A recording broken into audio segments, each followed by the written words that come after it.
الحمد لله وصلى الله وسلم على سيدنا رسول الله محمد بن عبد الله وعلى جميع الأنبياء والمرسلين وآلهم وأصحابهم ومن تبعهم بإحسان إلى يوم الدين، وعلى الملائكة المقربين وعلينا معهم فيهم برحمته إنه أرحم الراحمين وأكرم الأكرمين.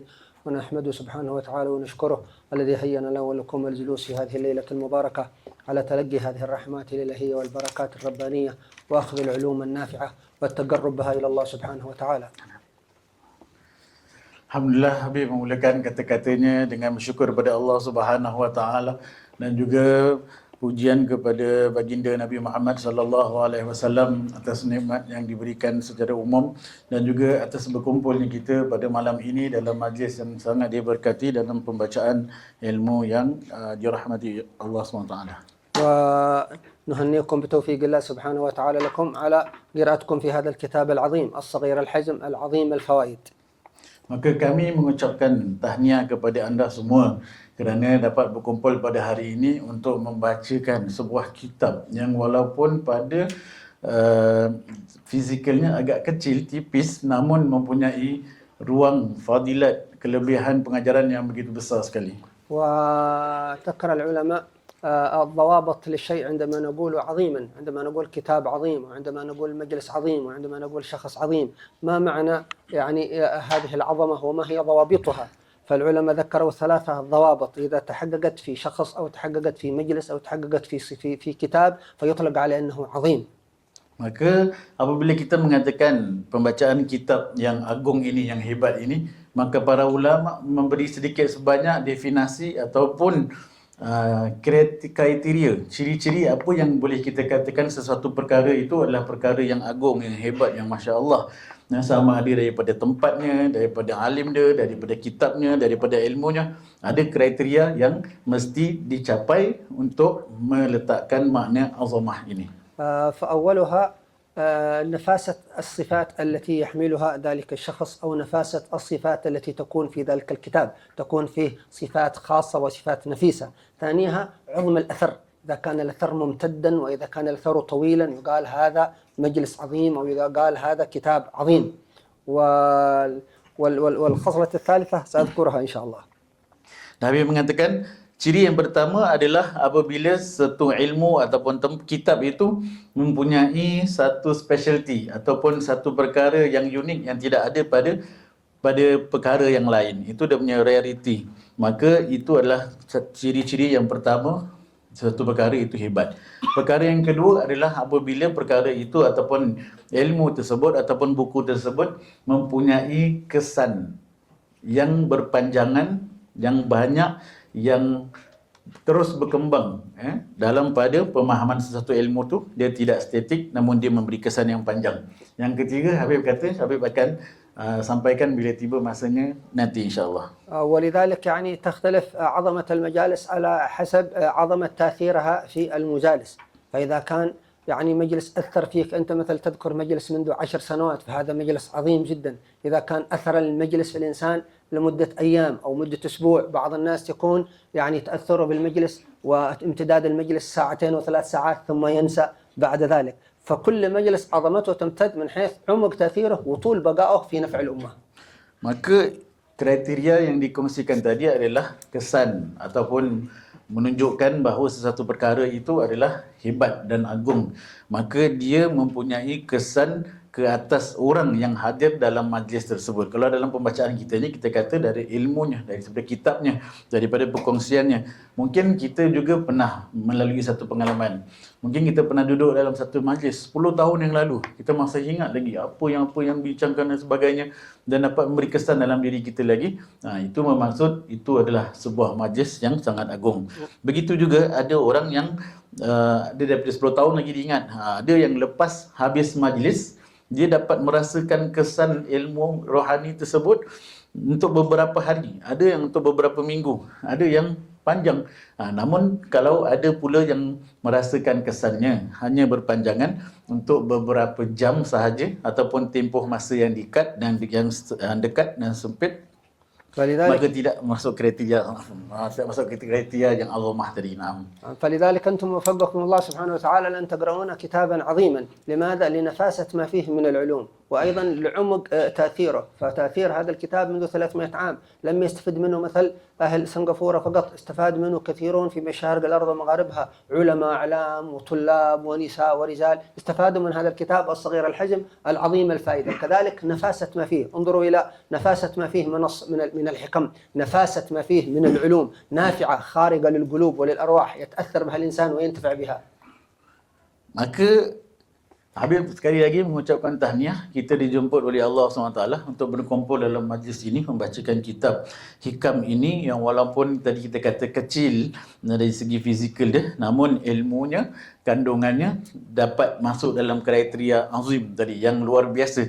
Kerana yang pertama adalah kerana ilmu dan hikam-hikam yang ada dalam kitab ini adalah satu perkara yang unik, tidak ada pada kitab-kitab yang lain ataupun agak jarang untuk kita jumpa di dalamnya perkara itu. Kemudian juga dalamnya perbahasan dan isu-isu yang dibincangkan dalam kitab ini kesannya sampai sekarang.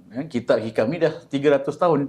Dan dia dah sampai kita di Singapura ini. Dan bukan saja sampai kat Singapura saja, bahkan dia sampai kepada seluruh alam. Maka kesannya ini berkembang berterusan ratusan tahun. Maka sesuai untuk kita mengatakan kitab ini adalah kitab yang sangat agung dan sangat besar manfaatnya. وكذلك الإمام الحداد رضي الله عنه وأرضاه هو كذلك رجلا عظيما لأنه تحقق فيه أنه تعلم وعمل وعلم فذاك يدعى عظيما في ملكوت السماوات. Maka bukan sahaja kitab ini, hikam ini adalah satu perkara yang sangat luar biasa, namun penulis muallif Al-Habib Abdullah bin Alawi Al-Haddad ini sendiri adalah sosok figur yang sangat-sangat luar biasa. Kehebatannya kerana beliau adalah seorang yang berilmu, bukan berilmu sahaja, namun dia yang beramal dengan ilmu-ilmunya dan memberi kesan rohani kepada kita semua. وكان يحمل من صفات إرث النبي محمد صلى الله عليه وسلم الشيء الكثير من صفات إرث رسول الله صلى الله عليه وسلم. Dan beliau sangat banyak membawa dan mengikuti daripada khazanah ilmu baginda Nabi sallallahu alaihi wasallam dan warisan sunnah-sunnah baginda sallallahu alaihi wasallam. فكل انسان ممكن ان ياخذ من صفات رسول الله صلى الله عليه وسلم. ممكن بعض الناس عندهم من صفات رسول الله الرحمه، بعض الناس عندهم من صفات رسول الله صلى الله عليه وسلم التواضع، بعض الناس عندهم من صفات رسول الله صلى الله عليه وسلم الحلم، بعض الناس عندهم من صفات هذه الصفات القلبيه، بعض الناس عندهم من صفات رسول الله صلى الله عليه وسلم يعني محبه مساعده الاخرين. فالامام الحداد حمل هذا الارث النبوي، وارث النبي محمد صلى الله عليه وسلم.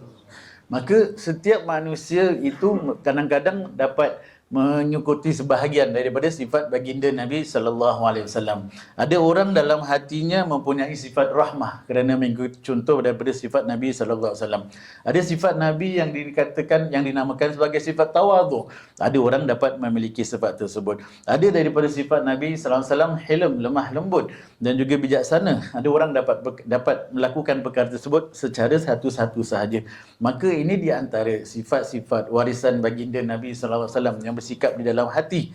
Ada kasih sayang kepada sesama sendiri. Namun Habib Abdullah bin Alawi Al-Haddad ini dia dapat mengumpulkan banyak daripada warisan-warisan Nabi SAW, bukan hanya beberapa sahaja. وإذا قلنا مثلا أن الإمام الحداد رجلا عظيما عند الله سبحانه وتعالى فانظروا إلى عمق تأثيره وإلى امتداد تأثيره. تأثير الإمام الحداد تعدى الزمان وتعدى المكان، تعدى المكان الذي ولد ونشأ فيه الإمام الحداد، فكان تأثيره إلى المشارق وإلى المغارب.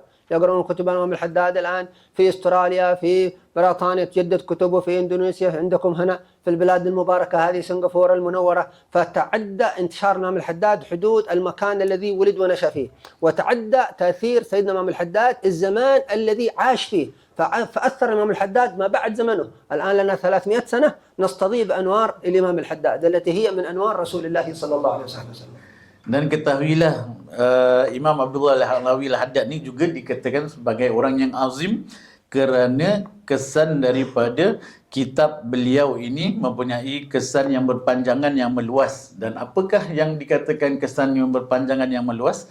Dia luas dan berpanjangan daripada masa dan juga tempat yang beliau dilahirkan. Maka bukan saja terhad kesan daripada pembacaan kitab ini hanya di Yaman ataupun di negara Arab saja, bahkan kesannya berleluasa, menjadi luas kepada seluruh dunia, Australia, Singapura, Eropah Barat dan sebagainya. So dia expand daripada segi makan, tempat sahaja. Manakala expansion daripada segi zaman. Segi zaman tadi kita kata bukan hanya pada zaman beliau hidup, bukan pada zaman beliau dilahirkan sahaja, namun sampai 300 tahun sampai zaman sekarang kita masih lagi dapat manfaatkan daripada ilmu tersebut dan akan berterusan manfaat dan barakah daripada ilmu tersebut. طيب فنسأل الله تعالى أن ينفعنا وإياكم بهذا الكتاب العظيم كتاب الحكم. وتعلمون الحكم جمع حكمة، والحكمة تطلق أحيانا على وضع الشيء في محله. يقال رجل حكيم، إذا وضع شيء في مكانه يسمى حكيما. ومن أسماء سبحانه وتعالى الحسنى الحكيم، وقد ورد حدود 100 مرة في القرآن، غالبا مقرون بالعزيز، العزيز الحكيم، العزيز الحكيم.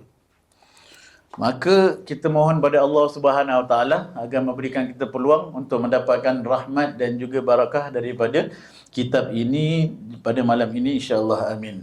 Maka perkongsian pada hari ini adalah berkenaan dengan hikmah. Hikmah, apakah yang dimaksudkan hikmah? Antara makna-makna hikmah adalah meletakkan sesuatu pada tempat yang layak bagi perkara tersebut. Dan itu yang dinamakan sebagai hikmah. Dan orang yang mempunyai hikmah dipanggil orang yang hakim, orang yang bijaksana. Dan ini adalah juga antara nama-nama Allah Subhanahu Wa Taala yang di mana telah disebut dalam Quran lebih kurang 100 kali, dan sering dipadankan nama Al-Hakim dengan Al-Aziz, Al-Azizul Hakim, yang maha gagah, yang maha perkasa dan juga yang maha bijaksana. وغالبا تكون هناك علاقة ما بين أسماء الله سبحانه وتعالى، مثلا بين الغفور الرحيم، بين العزيز الحكيم، بين النافع الضار، فتوجد علاقة، ليس يعني جزاف أن تأتي هذه الأسماء مقترنة مع بعضها البعض. Maka ada perkara-perkara yang berkaitan dengan Asma Allah Al-Husna. Ada nama yang individu, ada nama yang sering datang dengan pairing, ada dia punya partner ataupun dia punya gandengan. Seperti yang tadi kita bacakan, Azizun Hakim, Ghafurur Rahim. Ini semua antara nama-nama Allah SWT yang kadang-kadang apabila dipadankan ada hikmahnya tersendiri, ada kandungan makna yang tersembunyi. فمثلا اقتران النافع والضار مثلا قد يكون أي ضر يصيب الإنسان فيه نفع له من حيث لا يشعر، فيأتي النافع الضار والرافع الخافض، فقد يكون شيء يظنه الإنسان رفعة وهو خفض له، وقد يظن أن هذا الأمر في انخفض له وهو رفع له عند الله، فلا يكون يعني مجرد رفع ولا يكون مجرد خفض، فتأتي تتعاقب الأسماء الإلهية. Contoh yang lain pula adalah nama-nama Allah SWT dipadankan An-Nafi' dengan Dhar, yang memberikan manfaat dan juga memberikan mudarat. So bukan hanya semata-mata memberikan manfaat dan mungkin memberikan mudarat sahaja, tapi hikmah dia lebih jauh lagi. Kadang-kadang Allah SWT dalam meletakkan kemanfaatan dalam satu perkara, dalam kemanfaatan itu kalau boleh datang mudarat bagi diri kita. So dia ada angle macam-macam, ada spektrum yang pelbagai. Begitu juga nama Allah SWT yang digandingkan antara Rafi' wa Khafid. Tuhan yang menaikkan darjat seseorang dan meletakkan darjat seseorang. Tidak kita lihat hanya naik saja, turun saja, tidak. Namun ada dalam keadaan yang kita rasa Allah naikkan darjat kita di sisi manusia, namun sebenarnya kita sedang diturunkan. Dan ada waktu kadang-kadang kita rasa kita diturunkan kedudukan kita, direndahkan. Namun di sisi Allah SWT kedudukan kita di kedudukan yang tinggi. Maka di sini hikmah pasangan nama Allah SWT memberikan makna yang berbeza daripada apabila dia menjadi satu sahaja. وكذلك اقتران مثلا اسمه سبحانه وتعالى الغفور بالرحيم، غفور الرحيم، حدود 90 مرة في القرآن الغفور الرحيم الغفور الرحيم. والسبب في هذا أن مغفرته سبحانه وتعالى نابعة من رحمته. فلماذا ربنا عز وجل يغفر للناس؟ لأنه رحيم. أنت قد تسامح غيرك وقد تغفر لغيرك خطأه أو تقصيره لسبب من الأسباب، لأي مصلحة من المصالح، لكن ربنا جل جلاله يغفر لعباده ويسامحهم لأنه رحيم عز وجل. فمغفرته نابعة من رحمته وراجعة إلى رحمته جل جلاله وتعالى في علاه. وكل عطاءات الحق عز وجل نابعة من رحمته عز وجل. لماذا يعطي الأنبياء؟ لأنه رحيم.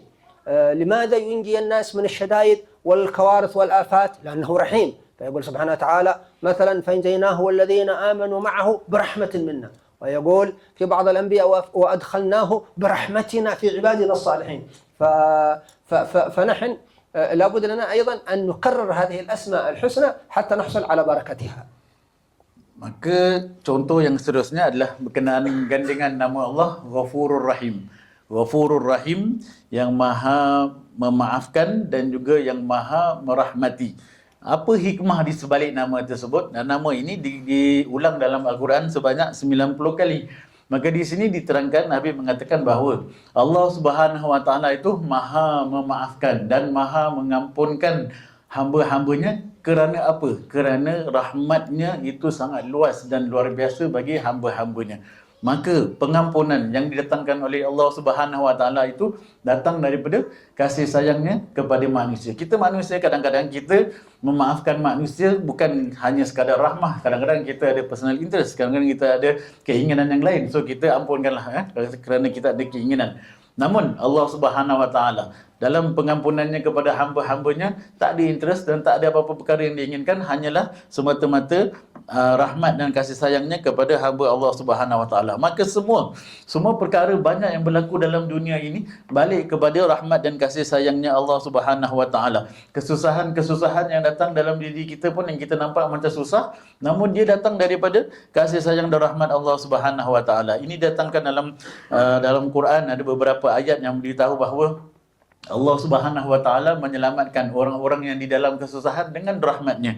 Dan ada ayat yang firman Allah yang mengatakan bahawa para nabi dan rasul dinaikkan darjatnya kepada kenabian adalah kerana rahmat daripada Allah Subhanahu Wa Taala. Maka rahmah Allah Subhanahu Wa Taala, kasih sayang Allah Subhanahu Wa Taala itu adalah the drive behind most of his qada ataupun perintah dan keadaan sebagainya. طيب، وأقل شيء أن ندعو ربنا عز وجل بهذه الأسماء 99 مرة واحدة في اليوم والليلة، مثل آخر الليل، مثل ما هو موجود في خلاصة المدد النبوي لشيخنا الحبيب عمر. لكن ممكن المسلم إذا وجد فراغا أن يدعو الله عز وجل بأسماء الحسنى 99 مرة في النهار ومرة في الليل أو بعد كل صلاة. لكن من التقصير يعني الذي عندنا أنه يمر علينا أحيانا أسبوع كامل ولا ننادي ربنا عز وجل بأسمائه الحسنى ولا ندعوه بها عز وجل. فلا بد أن ندعو الله عز وجل بأسمائه الحسنى أقل شيء مرة، مثل آخر الليل، يا الله يا رحمن يا رحيم يا ملك، فتحوز جميع بركات وعطايا أسمائه سبحانه وتعالى. Maka Habib mengatakan, setelah kita membaca nama-nama Allah yang tadi, yang begitu banyak, dengan hikmah yang begitu luar biasa, maka hendaklah lepas malam ni sekurang-kurangnya kita cuba setiap hari at least satu kali kita baca nama Allah 99. Setiap hari mesti berdoa dengan nama Allah SWT 99. Habib kata sama ada pada pagi ataupun malam, at least satu kali setiap hari, jangan kita miss. Kalau boleh, Alhamdulillah, kalau ada masa, pagi 99 nama Allah Asmaul Husna satu kali, petang ataupun malam satu kali, seperti yang disusunkan dalam kitab-kitab para ulama. Ada juga dalam kitab azkar, pada azkar tahajud ada doa dengan Asmaul Husna. Maka dia adalah perkara yang hendaklah kita lakukan. Habib mengatakan sayang kalau kita tahu Asmaul Husna ni menjadi doa yang luar biasa, namun kita jarang-jarang membacanya. Maka menjadikannya satu amalan adalah satu perkara yang penting dan dicadangkan setiap hari agar kita mendapatkan barakah kelebihan daripada nama-nama Allah yang luar biasa ini. إذا لم نقدر على جميع أسماء الله الحسنى سبحانه وتعالى 99، فأقلها أن ندعو عز وجل بهذين الاسمين العظيمين. أولها اسمه تعالى لفظ الجلالة، يا الله يا الله يا الله. فشيخنا الحبيب عمر حفظه الله قال أن المسلم لن ينطق كلمة بلسانه أعظم عند الله ولا أكثر يعني له منفعة من عندما ينطق يقول يا الله. ممكن تقول يا رب، ممكن تقول يا رحمن، ممكن تقول كذا، لكن كلمة يا الله أعظم كلمة ينطقها المسلم بلسانه، يا الله يا الله. فلذلك ندعو الله عز وجل بالاسم. والاسم الآخر هو الاسم الجامع للأسماء الجمالية كلها. أنا أسماء الله الحسنى كما تعلمون تنقسم إلى قسمين، جمالية وجلالية، وهو اسمه عز وجل اللطيف، وخصوصا في الأوقات التي تكون فيها يعني كثايف أو مشوشات عند الإنسان هذا، أو هموم أو ضيق أو غموم أو مشاكل، فيناسب أن ينادي ربه عز وجل باسمه اللطيف، يا لطيف يا لطيف يا لطيف يا لطيف، إما 100 مرة أو 129 مرة، إما صباحا ومساء وإما صباحا، على حسب فراغه وعلى حسب حاله. Dan kalau kita tak sempat juga untuk membacakan Asmaul Husna 99 nama, Habib kata at least jangan kita tinggalkan semuanya. Maka Habib mencadangkan at least ada 2 nama Allah Subhanahu Wa Taala yang kita tidak terlepas daripada menyebutnya setiap hari, pagi ataupun petang ataupun pagi dan petang. Itu adalah lafaz namanya Allah Subhanahu Wa Taala, Allah, ya Allah, ya Allah, ya Allah dengan lafaz ya Allah. Boleh saja kita panggil ya Rabb, wahai Tuhan, ya Rahman. Namun dia tidak sama dengan kita menggunakan lafaz ya Allah.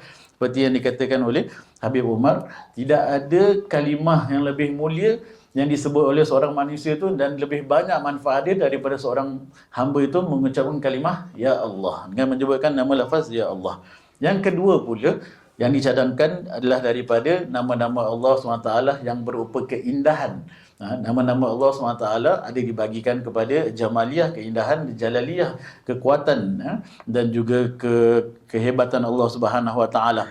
Maka daripada sifat yang bahagian dia keindahan Allah Subhanahu Wa Taala ini, kalau kita boleh sebutkan adalah nama Allah Ya Latif, Ya Latif, Ya Latif, Tuhan yang maha lembut, Tuhan yang maha memberi kasihan dan sebagainya.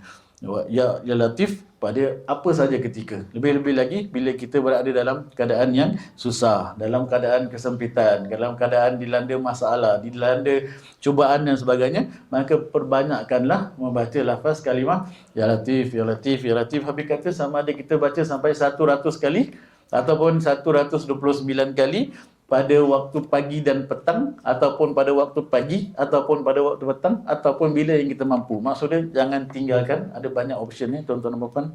Naam. وكما قال شيخنا الرباني أيضا الحبيب عمر بن حفيظ حفظه الله أننا إذا أكثرنا نداء الله عز وجل أجابنا. عندما يا الله يا الله فربك يجيبك. ماذا تريد يا عبدي؟ مثل لما تنادي شخص يا فلان يا فلان، ماذا تريد؟ ناديتنا باسم، ماذا تريد؟ فربنا عز وجل نناديه باسمه الجليل هذا العظيم الله، يا الله يا الله يا الله. وكذلك نناديه يا رب يا رب يا رب أو يا أرحم الراحمين. فقد ورد في الحديث عن رسول الله صلى الله عليه وسلم أنه قال أن المسلم إذا نادى ربه عز وجل 3 مرات يا أرحم الراحمين يا أرحم الراحمين يا أرحم الراحمين أجابه ملك، وقالوا أن أرحم الراحمين قد أقبل عليك فسل تعطى، ماذا تريد من أرحم الراحمين؟ Maka Habib Umar juga mengatakan apabila kita memperbanyakkan kalimah lafaz memanggil Ya Allah, Ya Allah, Ya Allah, barang siapa yang banyak memanggil kalimah ini, nescaya dia akan lebih cepat ataupun lebih layak untuk diterima oleh Allah Subhanahu Wa Taala. Sama macam kita panggil manusia, mungkin kalau kita panggil sekali, wahai fulan, dia kata wahai fulan, wahai fulan, wahai fulan, wahai fulan. Ya, apa yang kamu hendak. Maka apabila kita memanggil nama Allah, menzikir nama Allah SWT banyak kali gitu, dia lebih cepat untuk diberi layanan oleh Allah Subhanahu Wa Taala. Maka selain daripada nama Ya Allah, kita boleh panggil Ya Rabb, Ya Rabb, Ya Rabb. Juga Ya Arhamar Rahimin, Ya Arhamar Rahimin. Habib mengatakan barang siapa yang membaca lafaz Ya Arhamar Rahimin sebanyak 3 kali, pasti akan ada malaikat yang menanyakan kepada seorang itu, aku ada Arhamar Rahimin, kamu nak apa? Minta apa? Maksudnya aku yang in charge ataupun sesuatu perkara yang berkaitan dengan Allah SWT, nama-nama Allah SWT, maka berikan apa yang kamu inginkan. طيب، ولا يوجد في الأديان الأخرى السماوية في اليهودية والنصرانية لا يوجد عندهم معرفة أسماء الله عز وجل كمثل عندنا في القرآن. في ديننا الإسلامي نعرف 99 اسم من أسماء الله، لكن إذا ذهبنا إلى الكتب القديمة لا نجد أنهم يعرفون كل هذه الأسماء، يعرفون أسماء قليلة فقط. فهذا من خصوصيات أمة النبي محمد صلى الله عليه وسلم. ربنا في القرآن ذكر لنا كثيرا من أسماء، والله لا إله إلا هو الحي القيوم، وذكرنا من صفاته لا تأخذه سنة ولا نوم، وذكر في آخر سورة الحشر والله الذي لا إله إلا هو عالم الغيب والشهادة والرحمن الرحيم الملك القدوس السلام. من أين عرفنا هذه الأسماء؟ من الله عرفنا بأسمائه حتى ندعوه بها من رحمته بعباده ومحبته لأمة النبي محمد صلى الله عليه وسلم. Kalau kita melihat kepada agama-agama yang lain, agama yang kitab samawi yang lain, yang mempunyai kitab-kitab yang sebelum ini, tidak terkandung banyak berkenaan dengan nama-nama Allah Subhanahu Wa Taala. Namun agama Islam ini, agama yang Allah Subhanahu Wa Taala telah muliakan dan berikan banyak sebutan nama Allah Subhanahu Wa Taala dan banyak sifat-sifat Allah Subhanahu Wa Taala yang diajarkan kepada kita agar kita dapat benar-benar kenal kepada Allah Subhanahu Wa Taala. Dan nama-nama Allah Subhanahu Wa Taala ada dalam surah-surah, antaranya dalam Ayatul Kursi, Al-Hayyul Qayyum, yang Maha Hidup, yang berdiri dengan sendirinya, yang tidak disentuh oleh ngantuk dan penat dan sebagainya. Banyak sifat-sifat Allah. Dalam surah Hasyr, wal alimul ghaibi wasyarah, al azizur rahim, al alimul ghaib. Macam-macam banyak sifat-sifat Allah SWT yang disebutkan dalam Al-Quran Karim. Maka ini adalah satu kemuliaan yang Allah SWT berikan kepada kita supaya kita mengenal Allah sebenar-benarnya dan juga dapat mengambil faedah daripada doa dan sebagainya. وشيخ مشايخنا الإمام العارف بالله القاضي قاضي زنجبار الحبيب عمر بن أحمد بن أبي بكر بن صميط كان يقول أن كل مسلم من المسلمين له اسم من أسماء الله يناسب اسمه ويوافق حاله فيدعو ربه عز وجل بذلك الاسم. Maka Habib mengatakan daripada guru-guru kami, Qadi Zanzibar daripada Tanzania ni, daripada keluarga Umar bin Ahmad bin nama yang tadi, Habib Umar bin Sumait. Saya shortcut tengah dia. Apa Habib kasih tafsir Umar bin Sumait mengatakan bahawa dalam kehidupan kita, kalau kita lihat ni, setiap daripada kita sesuai dengan nama-nama kita, ini yang saya faham, kalau salah betulkan, setiap daripada kita, dalam diri kita ada nama-nama kita yang ada sedikit penyerupaan ataupun sedikit menyama bersama dengan nama-nama Allah Subhanahu Wa Taala. Mungkin satu orang tu ada kasih sifat memang dia pengasih. So ada sikit-sikit cebisan daripada nama Allah Subhanahu Wa Taala. Dan nama-nama ini kalau orang yang sesuai dengan sifat itu, kalau dia mendoa dengan nama-nama seperti itu juga, dia ada sir dia ataupun lebih sesuai untuk berdoa dengan nama-nama tersebut. نعم ويكون هذا أحيانا بموافقة يعني أرقام الحروف. تعرفون أن لكل حرف رقم، يعني أبجد هو تحطيه، فإذا وافقت أرقام يعني أرقام الحروف أرقام اسم هذا الشخص فغالبا يكون الإنسان له من هذا الاسم بركات عظيمة وفوائد كبيرة. Dan Habib mengatakan berkenaan dengan sir yang lebih dalam lagi, ada nama-nama Allah Subhanahu Wa Taala dalam bahasa Arab yang saya faham, ada huruf-huruf yang ada nombor-nombor, ada numerologi lah. So kalau dikira-kirakan nombor-nombor tersebut, kemudian nama kita pun berapa kita kira hurufnya bersamaan dengan nama Allah Subhanahu Wa Taala. So di situ ada kita mendapat sedikit daripada cebisan rahmat daripada nama tersebut. إن شاء الله يعني بعد الدرس الذي يرغب يعني يعرف اسمه يوافق أي اسم من أسماء الله الحسنى سأشرح لكم هذا لأنه قد يكون خارج الدرس الآن. Dah faham kan dah Habib? Tak payah terjemah. Habib mengatakan kalau siapa yang interested nak tahu nama dia bersamaan dengan berbandingan dengan nama-nama Allah Subhanahu Wa Taala dari segi rahmat ataupun bahagian, boleh stay selepas kelas pada malam ini, pasal kalau sekarang tak sempat dan bukan masanya untuk kita bincangkan perkara tersebut. فإذا أسماء الله سبحانه وتعالى رحمة لنا عن ربنا عز وجل عرفنا أسماءه عز وجل ونبيه صلى الله عليه وآله وصحبه وسلم. لأن العلماء يقولون حتى الفلاسفة الإلهيين، يعني الفلاسفة ينقسمون إلى قسمين، الإلهيون والطبيعيون. الإلهيون الفلاسفة الذين يؤمنون بوجود الإله مثل سقراط، والفلاسفة الطبيعيون الذين يقولون الأمور كلها تعود إلى الطبيعة وينكرون وجود الإله. فالفلاسفة الإلهيون الذين هم جاءوا بعد الطبيعيين والذين يقولون نؤمن بوجود الإله، هم يعني عرفوا أن الكون هذا خالق وأن الكون هذا موجد، ويقولون مستحيل أن لا يكون للكون هذا خالق ولا موجد، وهم كفار فلاسفة، لكنهم عرفوا بذكائهم الخارق أن وبالفطرة أن للكون هذا خالق وموجد، لكنهم لم يعرفون أسماءه. ما هو اسم هذا الخالق؟ ما هي تعليمات هذا الخالق؟ ما هي صفات هذا الخالق؟ لكن نحن أهل الأديان نعرف، نحن أمة الإسلام نعرف أسماء الله، نعرف صفات الحق عز وجل، نعرف أوامره، قوموا بكذا، افعلوا كذا وكذا. فلنا ميزة يعني بماذا؟ بمعرفة أسماء الله وصفاته زيادة على من؟ على الأديان المتقدمة، وأيضا حتى على الفلاسفة، فإن الفلاسفة مجرد أذكياء فقط مقطوعين عن أنوار الأنبياء يتبعون عقولهم ويهلهون عقولهم. Dan Habib juga meneruskan dengan mengatakan bahawa dapat mengetahui nama-nama Allah Subhanahu Wa Taala dan sifat-sifat Allah Subhanahu Wa Taala ini adalah satu rahmah, satu kasih sayang daripada Allah Subhanahu Wa Taala kepada kita umat baginda Nabi Muhammad sallallahu alaihi wasallam. Kerana di sini Habib mengatakan ahli falsafah. Ahli falsafah ni ada dua. Ada satu nama dia yang percaya dalam dunia ni ada Tuhan, seperti Sokrat ataupun Sokratis. Dia ada memahami dalam dunia ni dengan akal dan fitrahnya, dengan alam yang sempurna ni, dia kata ada Tuhan. Dia strongly believe ada Tuhan, tapi Tuhan yang macam mana, sifat apa, namanya apa, itu beliau tak tahu. Berbanding dengan ada ahli falsafah yang dikatakan sebagai naturalist ataupun yang merasakan dunia ni apa saja yang berlaku by nature, bukan ada Tuhan by itself.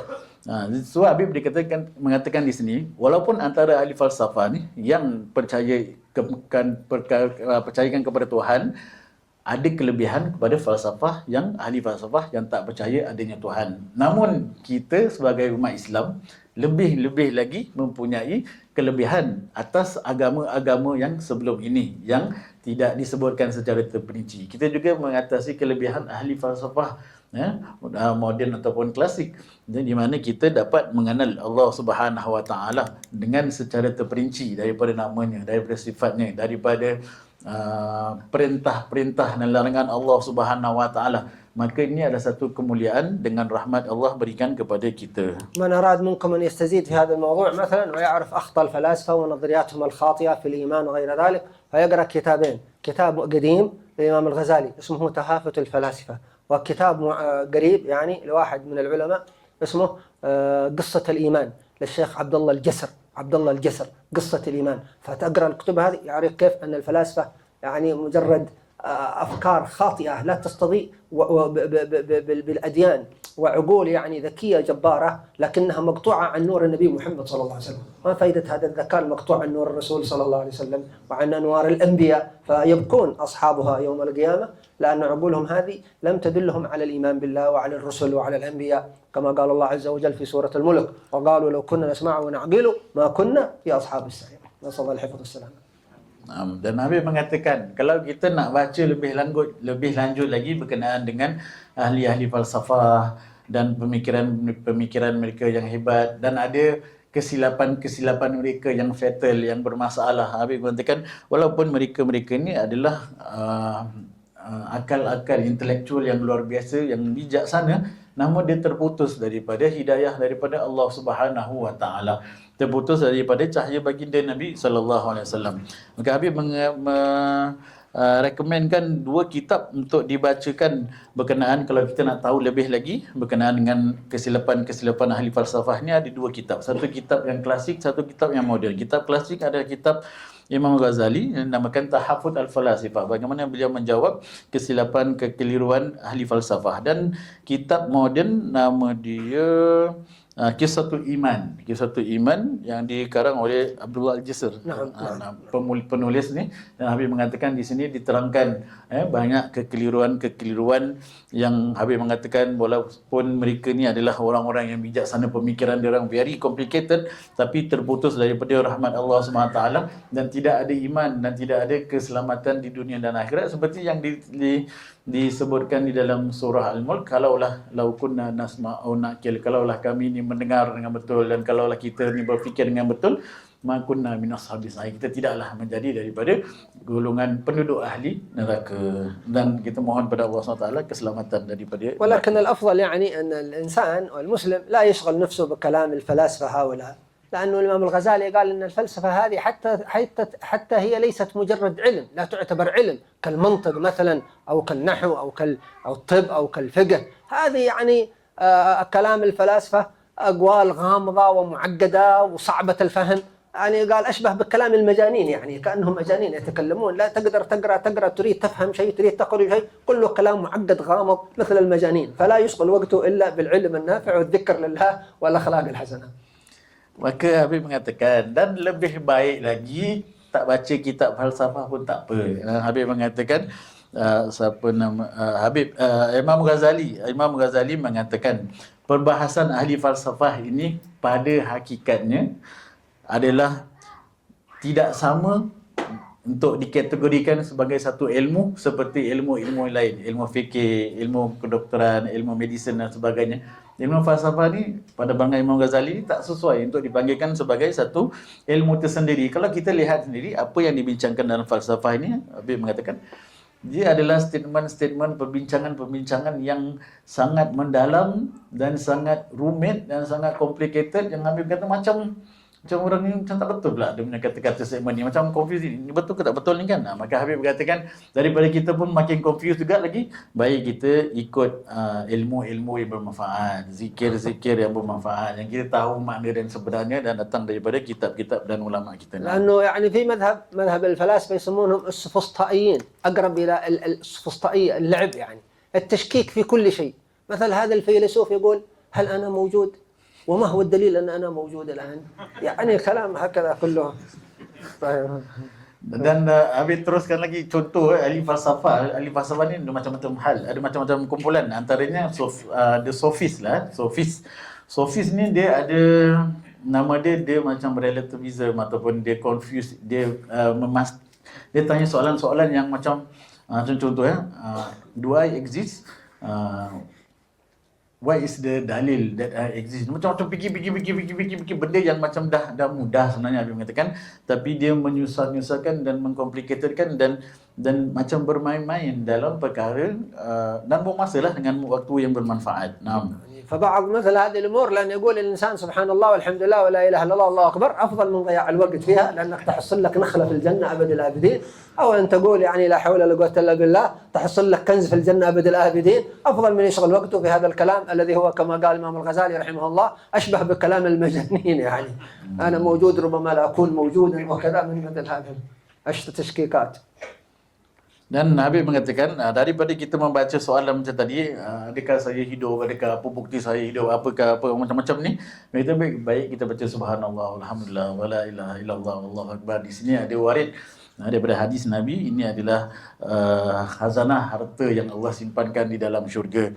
Dan juga dengan lafaz-lafaz zikir yang lain yang disebutkan berkenaan dengan ganjaran-ganjaran yang khusus yang Allah SWT telah siapkan bagi orang membacanya, dengan ditumbuhkan pokok di dalam syurga daripada la haula wala quwata illa billahil azim dan sebagainya. Dan juga seperti apa yang Imam Ghazali dia yang kata bahawa kata-kata orang yang berfalsafah ini lebih seperti orang yang tak betul. طيب فانظروا إلى هذه العلوم النافعة والحكم النورانية التي يذكرها الإمام الحداد، التي ما شاء الله يعني تحث على مكارم الأخلاق وعلى قوة الإيمان وعلى عظم الصلة بالنبي محمد صلى الله عليه وسلم، لأنها كلها تعود إلى أخلاق رسول الله صلى الله عليه وسلم.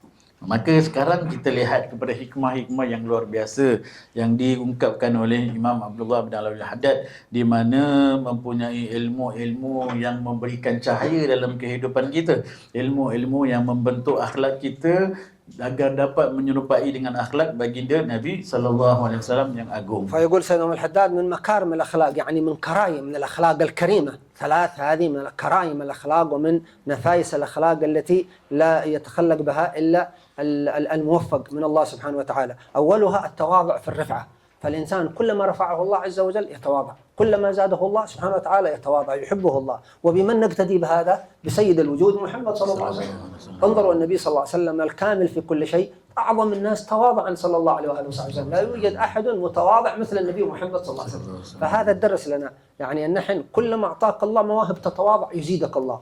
فانظروا مثلا عندما نتكلم عن شيوخ الأكابر في الدين، الإمام النووي أو الإمام الشافعي أو أئمتنا في مدرسة حضرموت الإمام الحداد أو الشيخ أبو بكر بن سالم، عندما نقرأ أخبارهم وتراجمهم تجد هؤلاء قمم أعطاهم الله العلوم والولاية الكبرى والأخلاق، مع ذلك متواضعين، يعني كأنهم لا يوجد عندهم شيء، يسمونه نكران الذات، لا يتعالى على الناس بما أعطاه الله عز وجل، فيخاف أن يسلبه الله، لأن هذه الكمالات التي عندك من الله فإذا سبحانه وتعالى، فإذا أنت تعاليت بها على الناس يوشك أن يسلبها الله عز وجل منك، وكلما تواضع يزيده الله. فمن كرائم الأخلاق ونفائس الأخلاق كما قال الإمام الحداد التواضع في الرفعة، سواء كان عالما، سواء كان وليا، سواء كان سلطانا أو غير ذلك، يتواضع، لا يرى نفسه قدرا ولا منزلة فوق أحد من أهل لا إله إلا الله. Dan antara hikmah yang pertama telah berkata Imam Al-Haddad bahawa di antara akhlak-akhlak yang mulia, makarim ni antara akhlak-akhlak yang mulia, akhlak-akhlak yang unik, yang luar biasa adalah apabila seseorang itu mempunyai sifat tawaduk apabila beliau ditinggikan kedudukannya oleh Allah Subhanahu wa taala. Sebarang siapa yang walaupun kedudukannya tinggi di mata manusia, namun beliau pada masa yang sama mempunyai sifat tawaduk, maka ini adalah di antara ciri-ciri mempunyai akhlak yang sangat mulia. Dan tiada manusia yang dalam dunia ni lebih tawaduk apabila dimuliakan oleh Allah Subhanahu Wa Taala lain daripada baginda Nabi Muhammad sallallahu alaihi wasallam. Maka hendaklah kita mengikut contoh manusia yang paling mulia, namun manusia yang paling luar biasa tawaduknya dengan para sahabat dia dan juga umatnya. Begitu juga dengan para ulama kita yang luar biasa seperti Imam An-Nawawi, Imam Asy-Syafi'i dan juga daripada ulama-ulama hadarim kita seperti Imam Abdullah Al-Awil Haddad, Imam Al-Habib Syekh Abu Bakar bin Salim. Mereka ni semua adalah nama-nama yang luar biasa, yang hebat, namun tawaduk mereka juga terkenal kehebatannya. Kedudukan mereka merendahkan diri ni adalah luar biasa di sisi Allah SWT, sehingga mereka dikenal sebagai nukranud zat. Maksudnya menafikan zat mereka yang dihormati manusia kerana mereka sendiri. Mereka tak nak pandang perkara itu yang manusia hormat mereka, manusia sebagainya, kerana mereka hanya kembalikan kepada Allah Subhanahu Wa Taala. Dan apabila merasakan dirinya, zatnya sendiri yang hebat dan sebagainya, itu tanda-tanda yang mungkin kemuliaan tersebut akan diambil oleh Allah Subhanahu Wa Taala, akan ditarik semula. Itu menjadi satu kerugian ataupun satu azab daripada Allah Subhanahu Wa Taala. Namun apabila makin kita ditinggikan kedudukan, sama ada dari segi menjadi ketua ataupun menjadi orang yang alim ataupun menjadi sultan ataupun menjadi wali, kedudukan di sisi Allah SWT, apabila makin bertambah tawaduk, makin bertambahlah kedudukan dan kemuliaan yang Allah berikan dalam diri seseorang. من مظاهر يعني تواضع رسول الله صلى الله عليه وسلم كما هو مذكور في حجة وداعه صلى الله عليه وسلم عن سيدنا جابر النبي صلى الله عليه وسلم بعدما نفر صلى الله عليه وسلم من عرفات إلى منى والناس والصحابة حواليه يعني ألوف، قال كان النبي صلى الله عليه وسلم يمشي مشيا هينا رقيقا إن وجد فرجة النص وإلا مشى العنق. يعني النبي ما في أحد قدامه يقول الناس ابعدوا، النبي سيعبر، النبي سيمر، يمشي كأنه واحد من الحجاج. فإذا وجد فرجة بين اثنين مشى صلى الله عليه وسلم، وإذا وجد الازدحام يبقى منتظرا حتى يخرجون له الصف. ولا يوجد أحد، وهو سيد الوجود محمد صلى الله عليه وسلم، لا يوجد أحد من الصحابة يبعد الخلق، هم أصحابه، ولو أحد قال لهم ابعد رسول الله سيمر سيفرحون، ولكن مع ذلك يترك الأمور تواضعا لعظمة الله سبحانه وتعالى. Maka antara contoh tawaduknya baginda Nabi SAW, apa yang berlaku dalam Hajjatul Wada' ini diriwayatkan oleh Sayyidina Jabir bin Abdullah, ketika baginda Nabi SAW bergerak daripada Arafah pergi ke Mina, di mana baginda Nabi SAW berjalan dengan para sahabat-sahabatnya, dan disebutkan cara jalannya baginda Nabi SAW adalah jalan yang tenang dan jalan yang tawaduk dan jalannya yang menanti. Menanti maksudnya bila ada peluang dekat depan dia untuk ke hadapan, ada ruang, beliau akan ke hadapan. Tapi kalau depan ada orang, beliau tidak stay saja. Maksudnya tidaklah baginda Nabi SAW ni adalah seperti orang yang ni adalah orang yang paling mulia tapi tidak merasakan dirinya yang paling mulia sampai nak kena ada orang guard ataupun usher tepi Nabi nak lalu dan sebagainya. Tidak. Bahkan Nabi SAW seolah-olah salah seorang daripada hujaj yang ada pada ketika waktu itu. Dan pada masa yang sama, para sahabat juga tidak melakukan perkara itu. Para sahabat pun tidak meng-usher ataupun menghalang ataupun buat human chain dan sebagainya kan. Kerana menghormati baginda Nabi SAW dan tawaduk mereka, tahu yang Nabi tak suka perkara seperti ini, dan mereka juga mencontohi akhlaknya baginda Nabi SAW.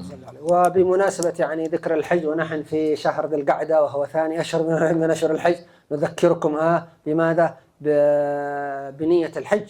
يعني صحيح الحج عندنا الشافعية على التراخي، لكن ينبغي للإنسان أن ينوي الحج ولا يجعل الحج آخر يعني مراتبه. يريد يكمل الدراسة، يريد الشهادة، يريد الزواج، والحج هذا آخر شيء. ينبغي للمؤمن أن يعقد في باطنه وفي قلبه ينوي أن يحج بيت الله الحرام، لأنه كما تقرؤون كلكم في كتب الفقه يعني من لم يعزم على الحج ومات وهو مستطيع، مات عاصيا، لابد تعزم تنوي أنك ستحج.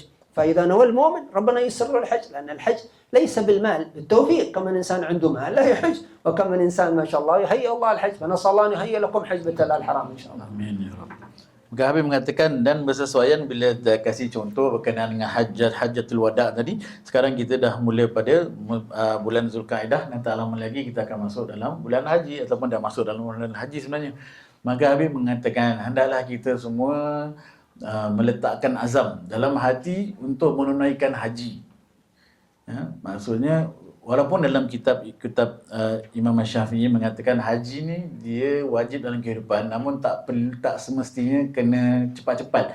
Dia ada masa untuk kita asalkan dapat pergi haji saja. Namun Habib mengatakan kita itu adalah hukum dan itu adalah ruang dan peluang. Namun yang sebaiknya adalah kita mempercepatkan. Kalau kita ada kemampuan untuk melaksanakan ibadah haji, hendaklah kita melakukan dengan segera. Jangan kita lewat-lewatkannya kerana apa sahaja dalam kehidupan kita, perancangan kita, pembelajaran kita, pekerjaan kita dan sebagainya. Hendaklah kita meletakkan azam yang kuat. Kerana ada juga dalam kitab-kitab fikih yang lain yang mengatakan kalaulah sesiapa itu yang dah mampu untuk melaksanakan haji, dah ada kemampuan, ataupun dia ada sebab-sebab untuk pergi haji tapi dia tak bersungguh-sungguh nak pergi ke haji dan kemudian belum meninggal, maka dia dalam keadaan yang bermaksiat kepada Allah Subhanahu wa taala. Dan Habib mengatakan pergi haji ni bukan semata-mata fokus dengan harta ataupun dengan kota dan sebagainya. Habib mengatakan haji ni adalah jemputan. Haji ni adalah taufik dari bantuan daripada Allah SWT. Maka kita jangan fikir benda-benda yang detail sangat, tapi kita tanamkan azam, kuatkan hati kita. Tiba masanya Allah terima doa kita, jalan kita pergi tanpa apa perkara yang kita risaukan. طيب فنعود إلى التواضع في الرفعة. فقلنا العلماء الأكابر تخلقوا بأخلاق النبي محمد صلى الله عليه وسلم في التواضع. الله عز وجل يرفعهم وهم يتواضعون، وهكذا يكونون كما قال الشاعر: تواضع تكن كنجم يلوح في طبقات الماء وهو رفيع. بعض الناس يعني ما شاء الله عظيم، ولكنك أنت تقول هذا إنسان بسيط، هذا إنسان عادي، وهو عظيم مثل النجم. يعني إذا شفت النجم في الماء بعض الناس يقول هذا النجم صغير، هذا النجم كبير يمكن أكبر من الأرض عشرات المرات، وأنت تظن هذا النجم قريب، انظر الناس أمسكه وهو بعيد جدا. فكلما تواضع الإنسان رفعه الله سبحانه وتعالى. Maka para ulama juga mengikuti jejak langkah baginda Nabi sallallahu alaihi wasallam dalam mempunyai sifat tawaduk. Dan seperti yang dikatakan oleh kata-kata yang masyhur dalam kata-kata penyair bahawa tawaduklah diri kamu, nescaya kamu akan menjadi seperti bintang di atas reflection air. Walaupun orang nampak macam bintang tu di dalam air, tapi sebenarnya dia adalah reflection sahaja, yang sebenarnya bintang tersebut berada di kedudukan yang tinggi. Itu adalah keadaan orang yang tawaduk. Walaupun dia memang keadaan tinggi, tapi dia tawaduk, dia yang merendahkan diri dia. Maka Habib mengatakan itulah contoh perumpamaan orang yang walaupun dirinya orang nampak najm ni, apa bintang ni nampak kat air kecil, kan, nampak secara mata kecil, tapi sebenarnya hakikat dia adalah satu perkara yang sangat besar dan lebih tinggi daripada apa yang dilihat oleh kacamata kita sendiri. وكذلك من تواضع المشهور المذكور ما ذكره الإمام الشيخ رحمه الله تعالى محمد بن نجيب المطيعي، هذا الذي أكمل المجموع للإمام النووي والإمام السبكي الذين درسوا في مصر، يعني يعرفون هذا الرجل العظيم الشيخ محمد بن نجيب المطيعي، أكمل المجموع للإمام النووي والسبكي. فهذا الشيخ الجليل قال: رأيت في المنام الإمام النووي سيدنا يحيى بن شرف الدين النووي رحمه الله تعالى. قال: فرأيت في المنام كما ذكر العلماء، الإمام النووي مات وسنه 45 سنة، شابا صغيرا يعني 45 سنة. قالوا أنا الشيخ محمد بن نجيب المطيعي شايب في 80 عندما رأيت الإمام النووي. قال: فلما دخل علي الإمام النووي قمت له وكنت أقدمه، فقال: فسألته من أنت؟ قال: لم تعرفني، أنا صاحب الكتاب الذي أقبلته يحيى بن شرف الدين النووي. فقال: ما شاء الله أنت الإمام النووي، بحر العلم وجبل الحلم. فقال: فكنت أقدم الإمام النووي. قال: وكان هو يقدمني، فأنا كنت أقدمه لعلمه وأوقره، وهو كان قال يقدمني لسني لأنه شايب في 80 يعني رجل شايب. قال: أنا أقدمه وهو يقدمني. فاستيقظت من النوم ونحن نتدافع، هو يريد أن يقدمني وأنا أريد أن أقدمه. فانظر كيف الإمام النووي العظيم وهذا العلم يقدر هذا الشيخ، وهذا الشيخ ما شاء الله في 80 لكنه يقدر الإمام النووي لعلمه ولعظمته. فكلما تواضع الناس أحبهم الله، تآلفت القلوب، ازدادت المحبة، وتخلقوا بأخلاق النبي محمد صلى الله عليه وسلم. يعني هذا ليس هذا الكبر والفخر إنما هو عند الكفار، أما نحن دائما متواضعين، كل يوم نسجد لله، نزداد تواضعا لعظمة الله سبحانه وتعالى. Maka di sini ada sebuah kisah yang berkaitan dengan tawaduk seorang alim yang bernama Syekh Muhammad Najib Muti'i, dan Syekh ini adalah Syekh yang masyhur di negeri Mesir, di mana beliau adalah yang menyempurnakan kitab Majmu' yang dikarang oleh Imam An-Nawawi dan Imam As-Subki. Kita tahu Majmu' dia bukan daripada satu penulis saja, tapi Imam Nawawi, kemudian dikomplitkan Imam Subki, tak habis juga, kemudian dikomplitkan oleh Imam Muhammad Najib Muti'i ini. Dan beliau ini dalam satu ketika, dalam mimpinya beliau, tidurnya beliau bermimpi jumpa dengan Imam An-Nawawi. Jumpa dengan Imam An-Nawawi. Maka dalam mimpinya, dan kita tahu Imam Nawawi ini bila wafatnya umur dalam sekitar 45 tahun, masih muda lagi. Dan Syekh Muti'i ini umurnya 80 tahun. So dalam mimpi tersebut beliau berjumpa dengan Imam An-Nawawi. Dan apabila saya faham di sini, Syekh Muti'i ini dapat mengenal Imam Nawawi ini sebagai penulis kitab Al-Majmu', dan maka Syekh Muti'i ini ingin mengedepankan beliau kerana tawaduk daripada Syekh Muti'i kepada Imam An-Nawawi. Dan Imam Nawawi pula dalam mimpi tersebut melihat kepada Syekh Muti'i ini orang yang dah berumur 80 tahun. Dan Imam Nawawi ingin mengedepankan Syekh Muti'i ini, dan Syekh Muti'i ini pula nak mengedepankan Imam Nawawi kerana keilmuannya, kerana kitabnya yang luar biasa. Namun Imam Nawawi juga yang luar biasa ilmunya, namun tawaduknya ingin mengedepankan, memberi kehormatan, kelebihan kepada Syekh Muti'i yang lebih besar umurnya, dah sampai 80 tahun. Di sini Habib mengatakan contoh-contoh, dan Imam Syekh Muti'i itu bangun dari tidur dalam keadaan dia masih macam bergelut lagi, macam masih nak gerepang-gerepang, tolak-tolak gitu kan. Dan di sini Habib mengatakan ini adalah contoh-contoh tawaduknya para ulama sesama mereka, tidak pernah merasakan diri mereka itu lebih baik daripada satu dan yang lain. Dan ini adalah satu cahaya daripada Allah Subhanahu Wa Taala. Bukanlah yang sebahagian manusia yang apabila bertambah kedudukannya, bertambah juga kesombongannya, yang seperti ada pada golongan-golongan yang bukan Islam. Maka Habib mengatakan ini bukanlah ketinggian yang sebenarnya. Ketinggian yang sebenarnya pada rendah diri dan tawaduknya seseorang tersebut. طيب ثم قال والتجمل في القلة، إذا كان الإنسان عنده قلة في المال فليتجمل، يعني يكون لباسه معتدلا، ليس فخرا وليس دنيئا، فيكون التجمل في القلة من مكارم الأخلاق. Dan perkara yang kedua di antara tanda-tanda akhlak yang mulia adalah seseorang itu menunjukkan keindahan apabila beliau berada dalam kekurangan.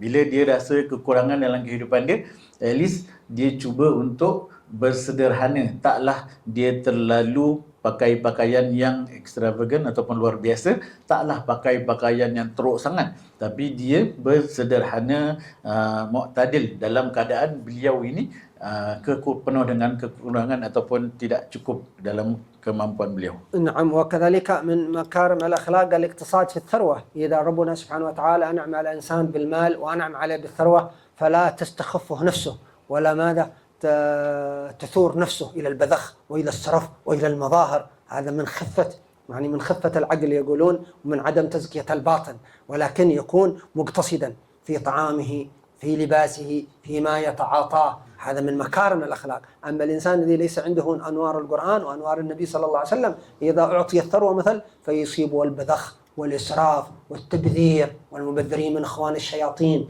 فغالبا الغني قد يستفزه الطغيان. كلا أن الإنسان لا يطغى أن رآه استغنى فيرى نفسه غني فيبذر ويسرف ويضع المال في غير محله. لكن من مكارم الأخلاق أن يكون الإنسان مقتصدا في الثروة، يضع كل شيء في محله وكل شيء في موضعه. Dan perkara yang ketiga berkenaan dengan akhlak yang mulia yang disebutkan Imam Al-Haddad adalah bahawa apabila seseorang itu mempunyai kekayaan, beliau berbelanja sekadarnya, berbelanja dengan sederhana. Maka kalau kita lihat ada orang yang kaya, dia memang kaya, kita tahu banyak harta, tapi dia juga melampau-lampau boros dan membelanjakan harta dia macam Habib mengatakan seolah-olah seorang itu tidak ada penyucian dalam jiwa dia, tidak ada nur di dalam hatinya, tidak ada kebaikan dalam dirinya, bahkan lebih menyerupai kepada pembaziran yang menjadi teman-temannya syaitan. Dan banyak dalam Quran juga mengatakan, ada ayat yang mengatakan orang-orang yang melampau batas ini, tughyan ini, istaghna, merasakan diri dia cukup dan sebagainya, dan dia splurge, dia habiskan harta dia belanja ke sana ke sini, maka itu adalah perkara yang tidak termasuk dalam akhlak yang mulia. Dan akhlak mulia adalah kita walaupun ada kemampuan, ada harta sarwah, namun kita bersederhana. نعم اليوم زرنا مسجد الكاف عبد الرحمن بن شيخ الكاف، والده هذا الحبيب شيخ الكاف، والد الحبيب عبد الرحمن الذي بنى مسجد الكاف. كان رجلا عظيما في حضرموت، وكانت فيه هذه الصفات. كان فقيها عظيما وعالما كبيرا وتاجرا أيضا. كان يحفظ الإرشاد للإمام ابن المقري شيخ الكاف، هذا فقيها كبيرا، ولكنه كان متواضعا جدا، فيحضر عند العلماء كأنه تلميذ وكأنه طالب، وهو في قمة العلم. وكان كذلك في هذه الصفات. كان كذلك متجمل في لباسه، متواضع بسيط، ليس على حسب المال الذي عنده. وكان مقتصد في الثروة، عنده الثروة الكبيرة لكنه كان مقتصدا، يضع الأمور في محلها. ماله يضعه إما في المساجد، إما في الأيتام، إما في المواضع التي فيها القرب من الله. لا يبذر ماله في أمور لا تعود عليه بالمنفعة الأخروية. بعض الناس يعني مبذر، يضع ماله في مظاهر الدنيا. ماذا تفيدك هذه المظاهر؟ يضع ماله في مكانه. فكان رجلا عظيما رحمه الله تعالى شيخ بن عبد الرحمن الكافي. Maka Habib mengatakan, dan ini adalah perkara yang kami saksikan pada hari ini. Hari ini kami menziarahi Masjid Al-Kaf Serenggun, di mana pemuasisnya ataupun yang membina masjid itu adalah Syekh Abdul Rahman Al-Kaf, dan di mana beliau ini datang daripada keturunan daripada Hadarim, dan beliau ini adalah orang yang mempunyai harta yang banyak. Beliau juga yang menguruskan ataupun menafkahkan hartanya untuk Masjid Al-Kaf di Serenggun, dan tak silap saya juga Masjid Al-Kaf Kampung Melayu di Bedok Reservoir juga.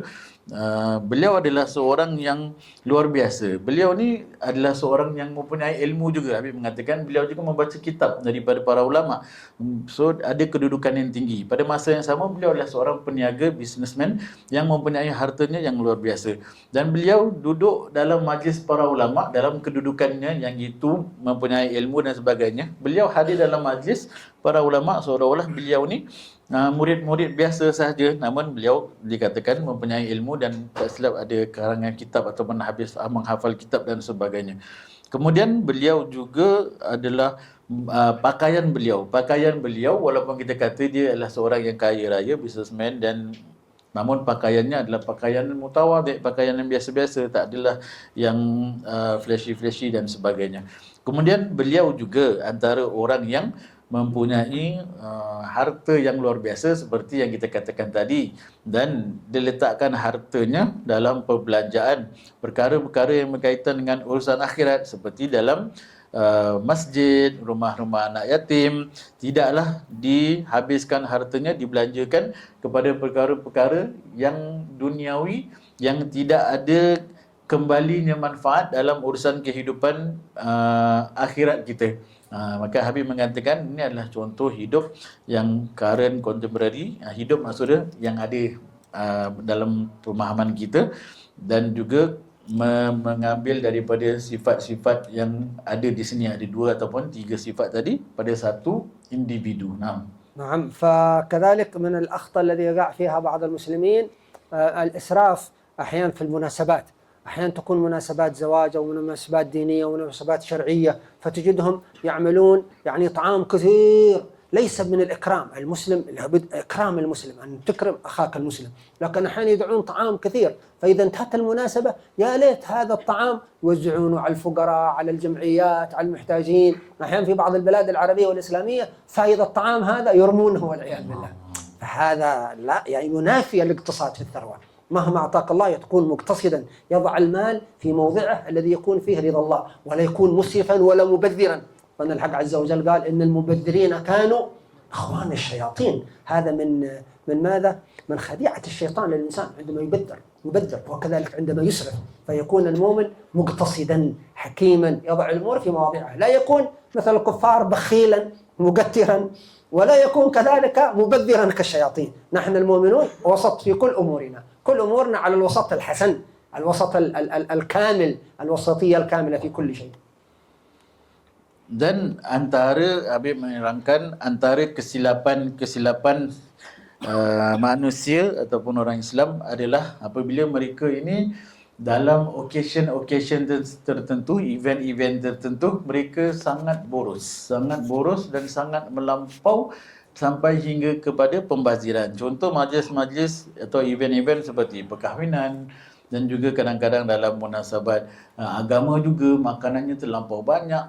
Memang antara kita memberikan makan dengan baik itu adalah memuliakan tetamu. Namun Habib di sini membincangkan tentang pelampauan yang sangat luar biasa yang kita rasa mungkin ini dah over dah ni, dah lebih daripada kebiasaan. Maka Habib mengatakan begitu juga berlaku contohnya seperti di negara-negara Arab, di mana majlis-majlis mereka, majlis-majlis yang penuh dengan makanan yang banyak, dan apabila tidak habis, tak selesai makanan tersebut, mereka buang. Dan Habib mengatakan ini di antara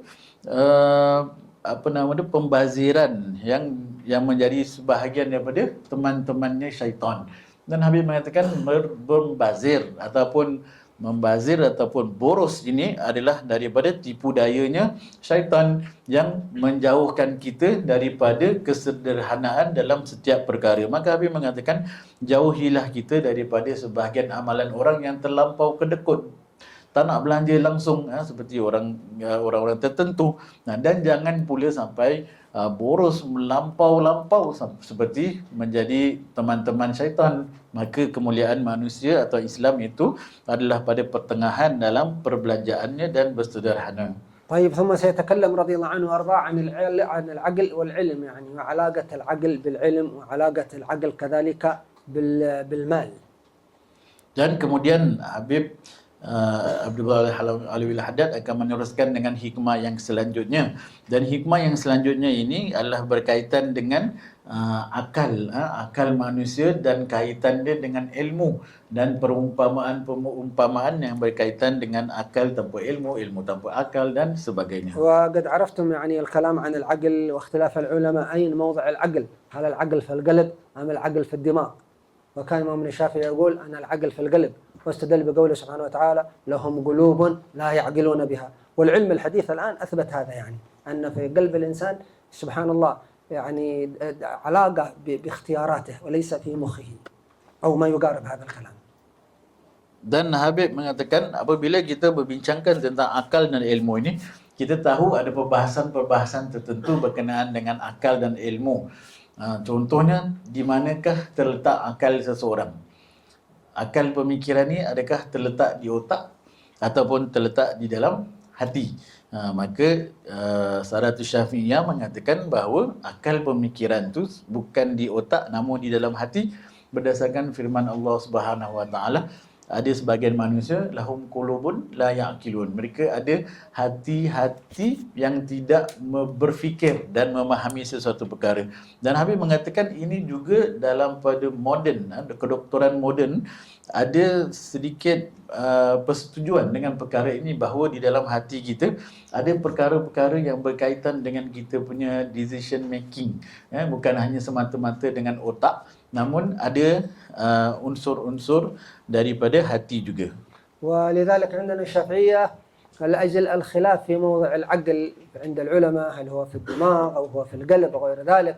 فعندنا الشافعية لو فرضنا أن إنسانا ضرب إنسانا أو لطمه ضربه فجن ذلك الإنسان، يعني فإذا جن لا يوجد قصاص في العقل يعني، إنما توجد دية كاملة كما قال صاحب الزبد رحمه الله في العقل واللسان والتكلم، فتوجد دية، لا يوجد قصاص، يعني لا نعرف العقل متيقنين أين هو. Maka apabila ada perselisihan, ada pandangan ulama yang mengatakan di manakah letaknya tempat akal, adakah tempat akal fikiran itu pada otak ataupun pada hati, dan seperti yang dikatakan tadi pada mazhab Imam Syafi'i kita mengatakan bahawa berfikir itu pada dalam hati, namun dia masih lagi ada khilaf. Maka dalam permasalahan kalau qisas, dalam jenayah, kalau seseorang itu ketuk kepala seseorang tersebut ataupun mencederakan bahagian kepala dia dan mengakibatkan seseorang tu hilang akal, jadi tak betul dan sebagainya, adakah boleh dilakukan perkara yang sama? Adakah kita boleh ketuk balik? Adakah perkara ini qisas? Adakah dia sama? Maka apabila dikatakan kalau kita tak sure, ada perbahasan khilaf antara akal ke otak ataupun hati yang menjadikan sebab orang berfikir ataupun hilang fikiran, maka dalam kes ini tidak ada qisas, ada diyah kamilah, dibayarkan sesuai dengan kadarnya, seperti yang dikatakan oleh pengarang kitab Zubat yang memberitahu bahawa tidak ada qisas, namun hanya ada diyah dalam perkara ini. وقد ذكر العلماء يعني في إذا ادعى الإنسان يعني شيء، لو فرضنا إنسان ضرب إنسان، فالمضروب هذا ادعى أنه مجنون يعني، فكيف نختبره؟ لا توجد آلات قديمة ولا توجد أجهزة مثل الآن يعني له فعلا يعني جن أو يدعي الجنون لأجل يأخذ الدية الكاملة من هذا الرجل. Dan Nabi mengatakan tambahan lagi, kalaulah seseorang tu mencederakan seseorang daripada bahagian kepala dia, dia sepak ke, dia pukul dan sebagainya, dan orang yang dipukul itu, mangsa itu klaim dia jadi gila. Kan, dan macam mana kita nak percaya? Ada tak kriteria yang kata betul lah dia terjadi gila, ataupun tak okey je, dia masih tak okey lagi? So kerana mungkin ada orang action gila supaya dapat diah tadi, dapat bayaran pampasan tadi. So Habib kata kita tak ada cara untuk mengukur bagaimana yang benar. وكذلك ذكر الفقهاء إذا يعني إنسان ادعى العمى أو ادعى الصمم، إذا إنسان يعني لطم إنسان أو ضربه في عينه فادعى أنه فقد البصر، وفي فقدان البصر ماذا؟ دية كاملة يعني 100 ناقة، فنختبره نتأكد أولا فعلا هو عمي أم أنه يعني فقط يمثل أجل يأخذ الدية. فقال الفقهاء نعمل له عدة اختبارات. مثلا الاختبار الأول نأتي مثلا بحديدة حمراء من نار ونقربها فجأة عند عينيه، إن زاغ وإن تحرك هذا كافر يعني، وإن بقي ثابتا يعني فعلا أنه أعمى يعني. فإذا يعني نجح في هذا الاختبار، قربنا الحديدة ولم يتحرك، نتأكد أيضا نعمل له اختبار آخر. فقال الفقهاء مثلا نحضر له أفعى أو عقرب كبيرة فجأة فإن تحرك هذا كاذب يعني، وإن بقي ثابتا يعني هو هذا أعمى. ثم نعمل اختبار، لأنه الآن ممكن يعني الطبيب يكشف، لكن قبل وقت الإمام أبو إسحاق الشيرازي وأين الآلات يعني يتأكدون حتى يعرفون من المدعي ومن الصادق الحقيقي. Dan dalam perbahasan ini Habib memberikan contoh lagi, kalau ada orang lain pula yang memukul seseorang dan akibat pukulan tersebut hilanglah penglihatannya, so jadi buta. Dia claim jadi tak nampak, ataupun claim jadi tak dengar, jadi pekak. So dan ini bukan zaman sekarang. Habib kata kalau sekarang kita boleh pergi hospital dan cek sebagainya, ni di zaman Abu Ishaq Syairazi, dan dalam klaim nak membenarkan adakah diah ataupun denda itu perlu dibayar ataupun tidak, so kena cek dulu lah, kena pastikan betul ke kamu ni betul-betul buta, ataupun betulkah kamu ni betul-betul pekak. Maka Habib mengatakan kalau orang yang klaim dia buta, tak nampak, maka pada kita yang terdahulu mengatakan kita akan melaksanakan beberapa ujian kepada seseorang tersebut. Peringkat pertama, kita akan bawakan satu besi yang panas sekali, sampai kemerah-merahan, besi dia nampak panas lah, dan kita macam cucuk dia secara terkejut, sampai dia tak perasan. So kalau dia react, maknanya dia boleh nampak lah. So kalau dia tak react, maknanya kita test lagi sekali. Bukan terus confirm. Second stage adalah kalau besi pun dia tak apa. Kalau kita second adalah kita bawa ular. Kita bawa ular yang besar dan sebagainya, sembunyikan dia, tiba-tiba dah dekat dengan dia baru keluarkan ular tu. Kalau dia react juga terkejut ke apa kan, tak ada orang tak takut ular kan, so terkejut maknanya bedek. Tapi kalau dia normal je, mungkin dia tes-tes yang lain. Maka Habib mengatakan ini adalah antara cara-caranya untuk memastikan adakah seseorang yang melakukan kecederaan tersebut patut membayar diah sempurna. Kalau hilang betul-betul dia punya penglihatan, dia kena bayar 100 ekor unta. Kalau hilang pendengaran ataupun penglihatan, each one 100. So nak memastikan betul ke nak kena bayar ni, dia mesti ada test. Dan pada zaman dahulu ini yang disebutkan test-testnya. طيب فقال سيدنا إمام الحداد: العاقل الذي لا علم له كالرشيد الذي لا مال له. لأن الإنسان يعني يستثمر عقله أعظم شيء في العلم. كيف يفكر بعقله هذا اللي أعطاه الله، كيف أنفع الأمة بهذا العلم، كيف أنفع المسلمين، كيف أنشر الإسلام، كيف يدخل الإيمان في القلوب. هذا أعظم استثمار للعقل، أن يكون في مجال العلم. يفكر، أعطاه الله علم عظيم، علوم نافعة كبيرة، يفكر ويستخدم عقله في نشر هذه العلوم، في تقريب الناس الإسلام، تقريب الناس الأخلاق. حتى إمام الحداد قالوا أعطاه الله، قال إمام الحداد إن الله سبحانه وتعالى أعطانا عقل لا يحتاج معه إلى عقل عاقل، وعلم لا يحتاج معه إلى علم عالم. وقالوا يعني من كمال إمام الحداد تكاد تكون تحت كل شعرة من رأس الإمام الحداد عقل، ليس عقل واحد، من كمال عقل الإمام الحداد رضي الله عنه وأرضاه. فلذلك يعني قال أعطانا الله علم وأعطاه الله عقل فنشر هذا العلم. وحتى قال الإمام الحداد إن الله أعطانا أخلاق، نتحدث أعطانا أخلاق عظيمة وتواضع، فقدرت قال في حضرموت أن أكسب كثير من الناس حتى النافرين حتى البعيدين عن الدين بسبب التواضع والأخلاق الطيبة، قربنا الناس إلى دين الله سبحانه وتعالى. فلذلك الإنسان دائما يستخدم عقله، أعظم شيء يستخدم عقله في ماذا؟ في نشر يعني هدايات النبي محمد صلى الله عليه وسلم. كيف نفكر ننشر هذا النور، ننشر الهدايات بين الناس، نرفع البلاء من الخلق. كيف فكر عقله؟ بعض الناس عقله فكر في مصلحة ذاته فقط، كيف أنا أخدم نفسي، كيف أخدم ذاتي. العقل نعمة من الله عز وجل، زكاة أن تفكر في إسعاد البشرية، ويكون تفكيرنا كتفكير النبي محمد صلى الله عليه وسلم، تفكير أكابر أهل الله. يعني العلماء الأكابر يفكرون كيف يسعدون الخلق، كيف في كل المجالات. حتى شيخنا الحبيب عمر يعني ما شاء الله عندما أسس دار المصطفى قال عنده نيات كبيرة جدا في نشر الدين في العالم كله. حتى في دار المصطفى نريد الناس تتفرغ لأخذ هذا العلم بالفرح والسرور. فقال عندما عمل في دار المصطفى دكان بقالة، يعني قال له نريد الطلاب حتى يخرجون يشترون حاجاتهم من الخارج، موجود كل شيء، الاتصال موجود كل شيء، نريدهم يأخذون العلم بفرح وسرور ويترقون. نستخدم عقولنا في نشر نور النبي محمد صلى الله عليه وسلم، كيف نكون سبب في هداية الناس، كيف هذا الرجل يعني البعيد نقربه، كيف هذا نكون سبب في هدايته، نستخدم عقولنا. فالعاقل الذي لا علم له كالرشيد لا مال له. وأعظم شيء نستثمر في عقولنا مجال العلم، نفكر بعقولنا في نشر الدين، نشر العلم، نشر الأخلاق. هذا التفكير النوراني. Naam. Hikmah yang selanjutnya yang masih kita kedua ini adalah bahawa orang yang berakal, orang yang ada kemampuan untuk berfikir namun tak mempunyai ilmu, maksudnya tak mencari ilmu, seperti orang yang baik pengurusan harta, bijak menguruskan harta tapi tak ada harta.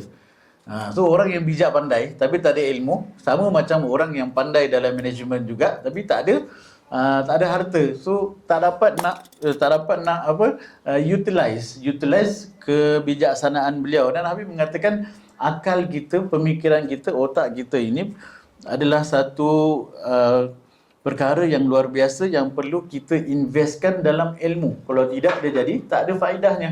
Dan investasi ataupun kita punya meletakkan akal dalam mempelajari ilmu dan dalam memberikan khidmat kepada agama Allah Subhanahu Wa Taala dan juga memberikan kemudahan kepada manusia dan memikirkan bagaimana mendekatkan agama Islam kepada orang ramai, bagaimana mengajarkan akhlak-akhlak yang mulia kepada manusia. Ini adalah satu perkara yang sangat penting untuk kita melaksanakannya. Maka akal kita tidak digunakan secara sia-sia, hendaklah digunakan pada perkara-perkara yang memberi manfaat.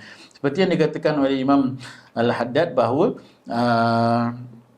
kami mempunyai akal dan ilmu alhamdulillah diberikan oleh Allah Subhanahu Wa Taala, dan dengan akal dan ilmu kami dapat memberikan manfaat kepada manusia dengan melalui ilmu yang ada pada beliau. Dan Habib mengatakan memanglah Imam Abdullah Al-Alawi Al-Haddad ni bukan dia sahaja orang yang berakal dan bijaksana pandai, tapi setiap helai rambut yang ada pada badan dia itu sendiri ada kemampuan untuk berfikir. Faham lah, maksud dia bahawa kebijaksanaannya adalah kebijaksanaan yang luar biasa. Dan Habib Al-Haddad juga mengatakan kami juga mempunyai dengan rasa syukurnya kepada Allah SWT, kami juga mempunyai akal fikiran berilmu yang baik yang menghasilkan akhlak yang luar biasa, di mana akhlak yang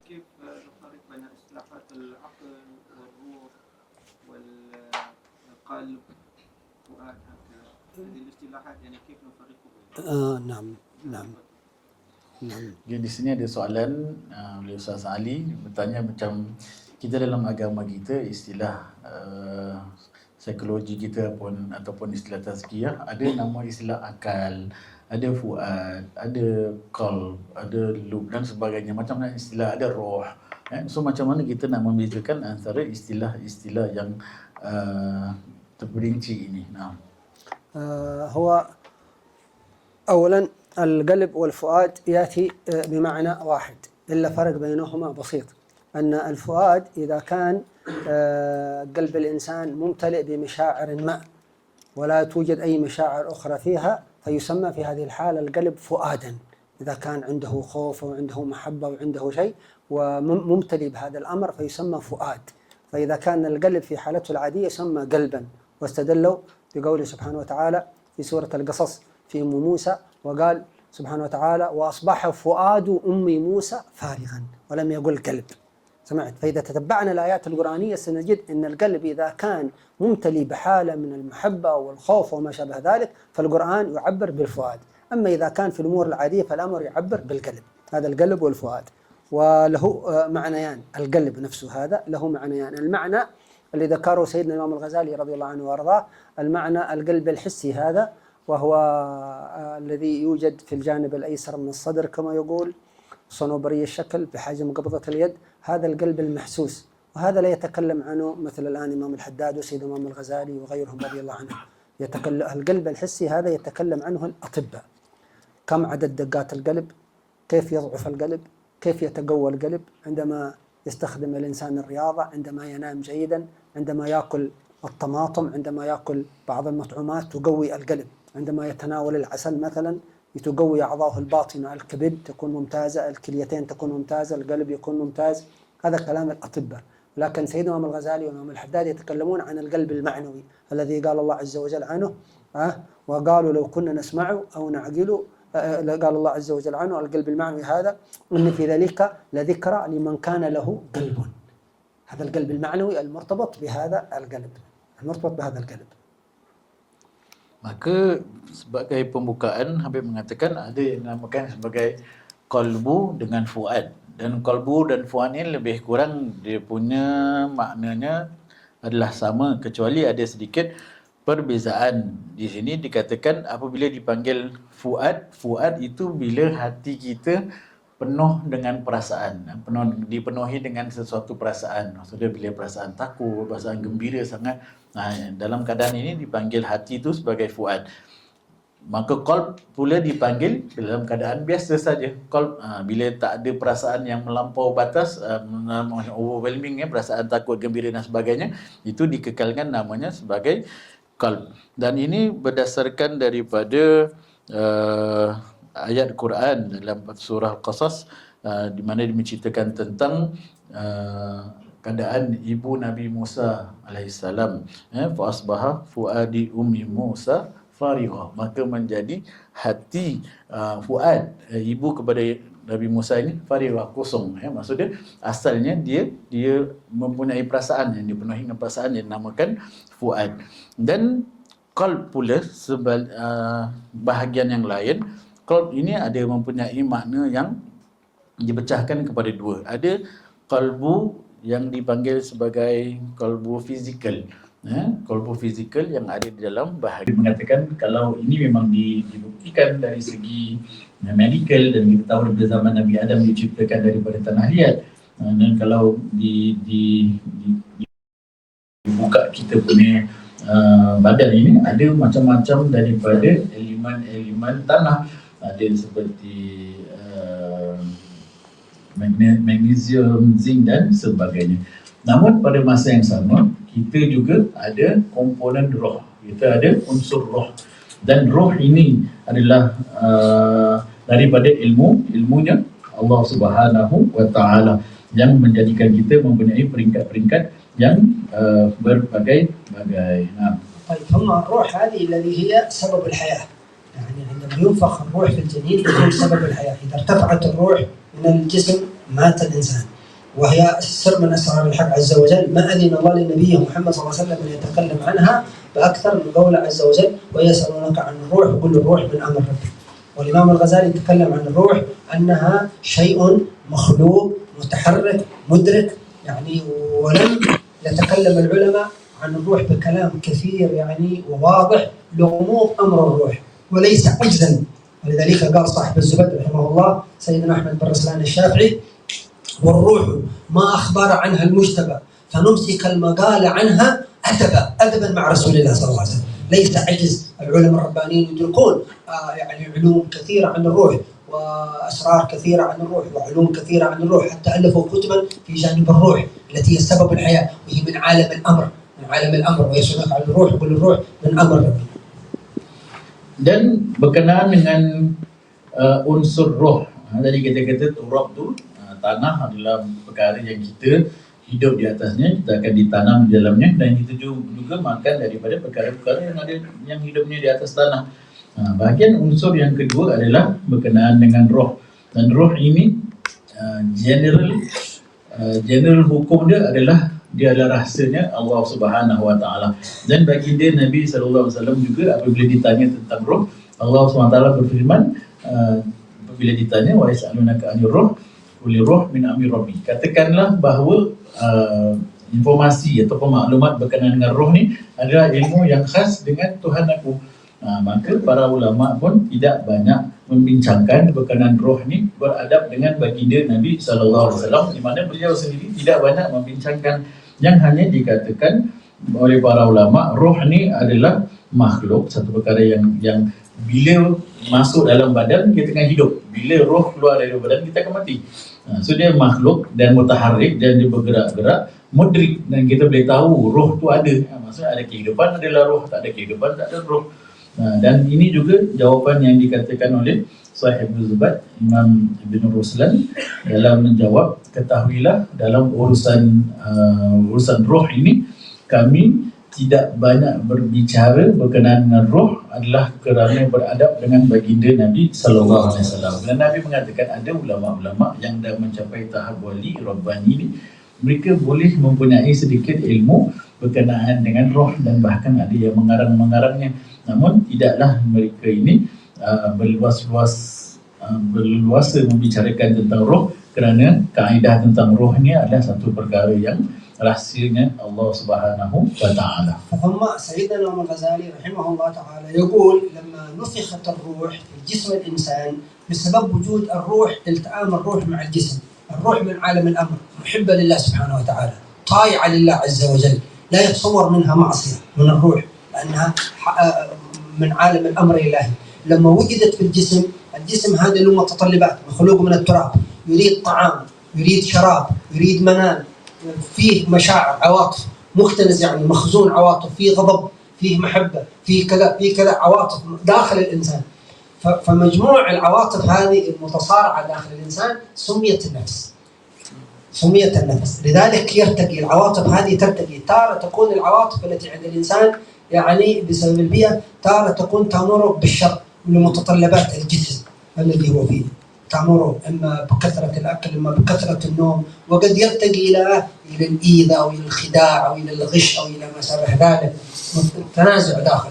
والروح يعني تريد محبة الله عز وجل وتريد الخير، تحب الخير، تحب الجمال، تحب صفات الكمال، فوجد هذا التنازع بين الروح فسميت النفس. ولذلك ربنا أخبرنا أنه أغلب الإنسان. طيب جاءت العبادات الصلوات، الأذكار، آخر الليل، القرآن، تقوي جانب الروح عند الإنسان، تقوي الروح، تعطي الروح حقها، تجعل الروح مرتاحة، تعبد ربها، تطيع ربها في طي العبادات هذه، كأنها في عالمها، ترتاح في الصلاة، ترتاح في الذكر، ترتاح بالطاعة، ترتاح بالعبادة، الروح. وجاءت متطلبات الجسم، يريد النفس هذا الاختبار الذي وجده الله في الناس، النفس اختبار، فأوجد النفس الأمارة. في البداية اختبر الله الناس بوجود نزعات، يعني في نزعات مباحة، يريد يأكل يشرب، هذه نزعات مباحة. في نزعات عند بعض الناس الشريرة، اختبار، فأرسل الأنبياء يهذبون النفس، اختبار.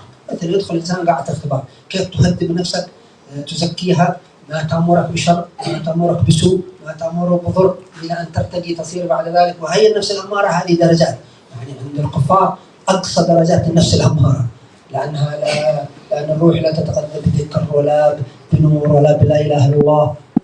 فعند المسلم تتغذى روحه، يصلي، يسمع الأذان، يكبر من بداية ما يخرج في الدنيا، الله أكبر الله أكبر، تتحرك الخيرية الكبيرة في روحه، يكون على الفطرة. فالنفس منازعة الروح مع العواطف هذه. الروح تريد تحب الله، تريد تنطلق في عالمها، والنفس هذه بس الطور الأول يسمونها نفس الأمارة بالسوء، بعدين تتحول ما شاء الله تظهر الكمالات الإنسانية.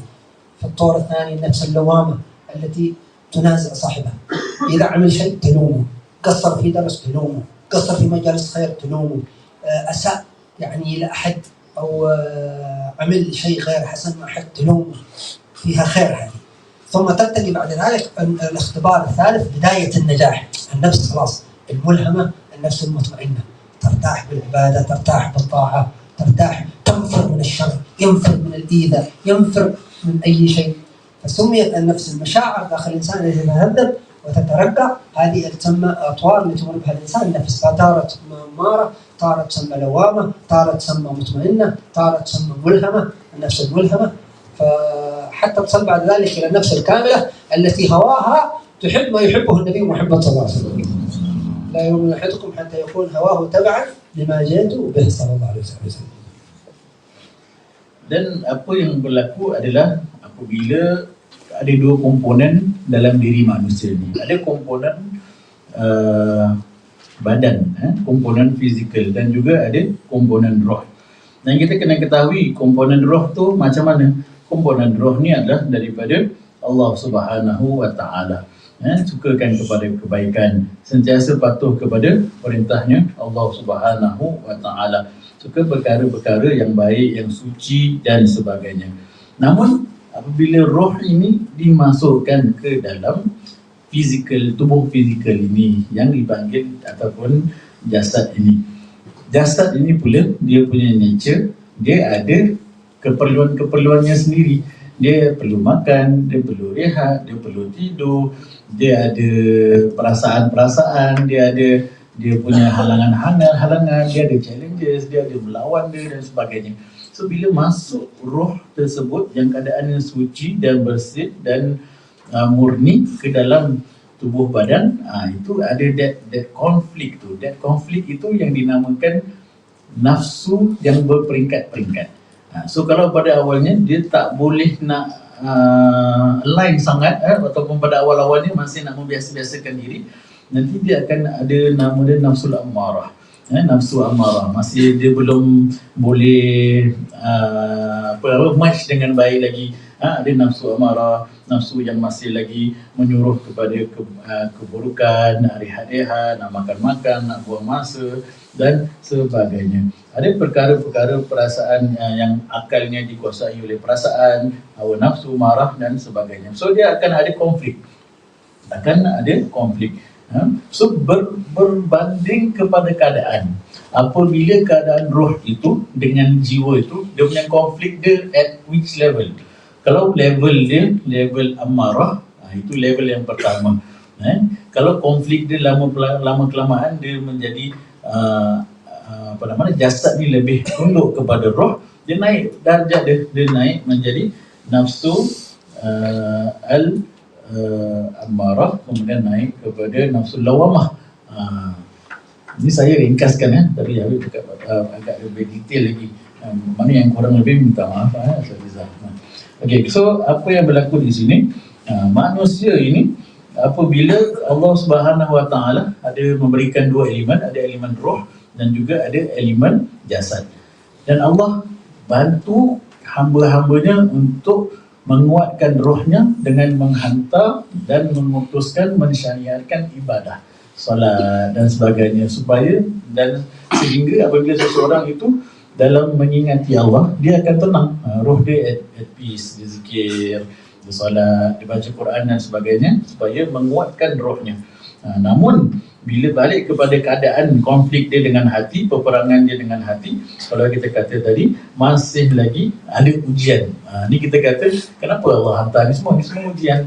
Ujian daripada Allah Taala untuk melihat diri kita, bagaimana kita menyesuaikan diri dengan urusan Allah Subhanahu Wa Taala. So pada awalnya ada sedikit kesukaran, nafsu masih level nafsu yang paling teruk, nafsu amarah. Ada nafsu melakukan perkara-perkara yang harus, ada nafsu-nafsu yang melakukan perkara-perkara yang buruk, yang tidak baik. Maka Allah SWT menghantarkan para nabi pula, para nabi untuk memperbaiki dan mendamaikan antara roh dan juga jasad ini, supaya meningkat kita punya nafsu daripada kedudukan yang amarah ni naik kepada nafsul lawamah. Kemudian nafsu amarah, kalau dia baik, dia jadi kepada nafsu lawamah. Nafsu lawamah ni adalah nafsu yang apabila seseorang itu ada, dia akan blame diri dia sendiri. Dia better daripada nafsu amarah. Nafsu lawamah kalau dia kurang, dari kekurangan, dia menyakiti hati orang, dia tertinggal ibadah, dia akan rasa menyesal. Dia akan ada sedikit rasa penyesalan tersebut. Kemudian kalau dia dapat overcome that stage, dia akan naik kepada nafsul mulhamah. Nafsul mulhamah ini beliau ada dalam keadaan dirinya di mana beliau merasa selesa roh dan jasadnya dalam keadaan beribadah kepada Allah Subhanahu Wa Taala. Dan begitulah kehidupan manusia itu, nafsunya adalah berdasarkan dia punya pertembungan antara roh dengan akal dalam untuk roh dengan jasad dalam dirinya sendiri, menghasilkan atwar, level-level, tahap-tahap yang berbeza-beza, sehingga ada nama dia amarah, lawamah, mulhamah, mutmainnah, radiyah, mardiyah, dan sampailah kepada tahap yang namakan nafsu kamilah, di mana nafsu kamilah ini akan lebih mencontohi sifatnya baginda Nabi SAW. Dan ada hadis mengatakan tidaklah beriman seseorang itu dengan iman yang sempurna, maksudnya mendapat tahap yang darjat yang sempurna, hinggalah menjadi kemahuan dirinya itu sama dengan kemahuan yang ada pada baginda Nabi SAW. فكما ربنا وجدنا سبحانه وتعالى، يعني أوجد أجسامنا وأوجد أرواحنا، خلقها سبحانه وتعالى، أمرنا نعطي الجسم حظه. لا يجوز الإنسان أن يجيع نفسه، لا يجوز أن يؤذي نفسه، لا يجوز أن يمنع نفسه الطعام والشراب.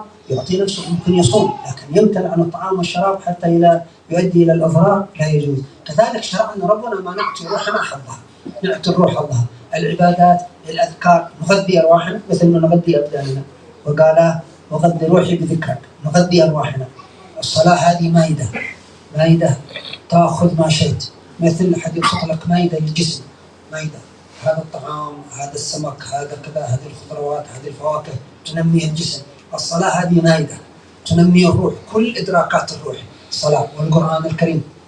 فبعض الناس يقطع الإمدادات عن روحه، وهو غير المسلمين لا يصلون، لا يذكرون الله سبحانه وتعالى، لا يقرؤون القرآن، لا يقومون آخر الليل، فتكون أرواحهم مخنوقة داخل الأجسام. الروح فلذلك يصيبهم الحزن، بعضهم يصيبه الانتحار، يريد أن ينتحر وهو ليس عنده أي مرض. وبعض غير المسلمين يعني ممكن يكونون في قمة الرفاهية، مثل في السويد في غيرها، لكن الانتحارات بسبب حزن الروح. لا يدرون لماذا أنا حزين. هل أنت مريض؟ لا. هل أنت عليك ديون؟ لا. هل أنت في السجن مسجون؟ لا. شباب يذهبون كأس العالم لكنهم حزينين، يريد ينتحر، يريد يقتل نفسه، يذهب. منين الحزن هذا؟ من الروح. الروح يعني حزينة داخل البدن. تريد تذكر الله، لا يعرف ذكر الله. تريد تقوم آخر الليل، لا يقدر يقوم آخر الليل. فتكون الروح مخنوقة. حتى البعض يريد يتخلص من حياته، يقتل نفسه من حزن الروح، لكن المسلم ما شاء الله يقوم آخر الليل تنطلق روح، يستنشق ريح القرب من الله، يصلي يغذي الروح على اختلاف الحضور. كلما حضر الإنسان في الصلاة تغذت روحه، كلما ذكر الله تتغذى روحه، كلما صلى صلاة من غير حضور الروح لا تأخذ شيء، لكنها ترتاح لأنها تذكر الله تسمع، لا يصل إلى درجة الاجتهاد أو إلى درجة الانتحار، يريد أن ينتحر. فنحن مثلا عندما نركع الوتر 3، عندما نقوم آخر الليل، أرواحنا هذه البسيطة الضعيفة نقويها، نعطيها الذكر، لا إله إلا الله، آخر الليل 3 من الوتر. مثل الأم كما قال شيخنا الحبك العدني مشهور، الولد الصغير عند أمه لا يريد اللبن، لا يريد الماء، لا يريد الطعام، فالأم اضطرار لابد يأخذ اللبن، لا ود، كيف يسوي هذا اللبن غير طعام؟ تجرعه أمه اللبن حتى يقوى بدنه، تجرعه أمه الغذاء، أحيانا الدواء أمه تعطيه الدواء، لا يريد الدواء لابد. فالطفل قد يقول أمي لا تحبنا، ولا الرجال الغبي يقول هذا لا تحب ولدها، تعطيه الدواء هذا المر، يعني هذه لا تحبه.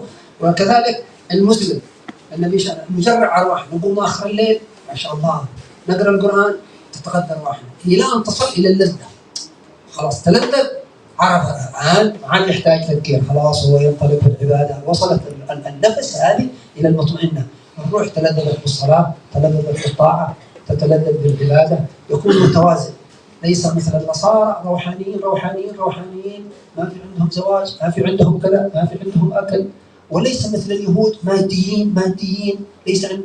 جاء التوازن في الإسلام، نستخدم المادة للروح، يعني نعطي أرواحنا حظها من قيام آخر الليل، من القرآن، من العلم، ونعطي أبداننا حقها من الطعام والشراب والمنام والنكاح والزواج، اقتداء بالنبي محمد صلى الله عليه وسلم كما فعل النبي.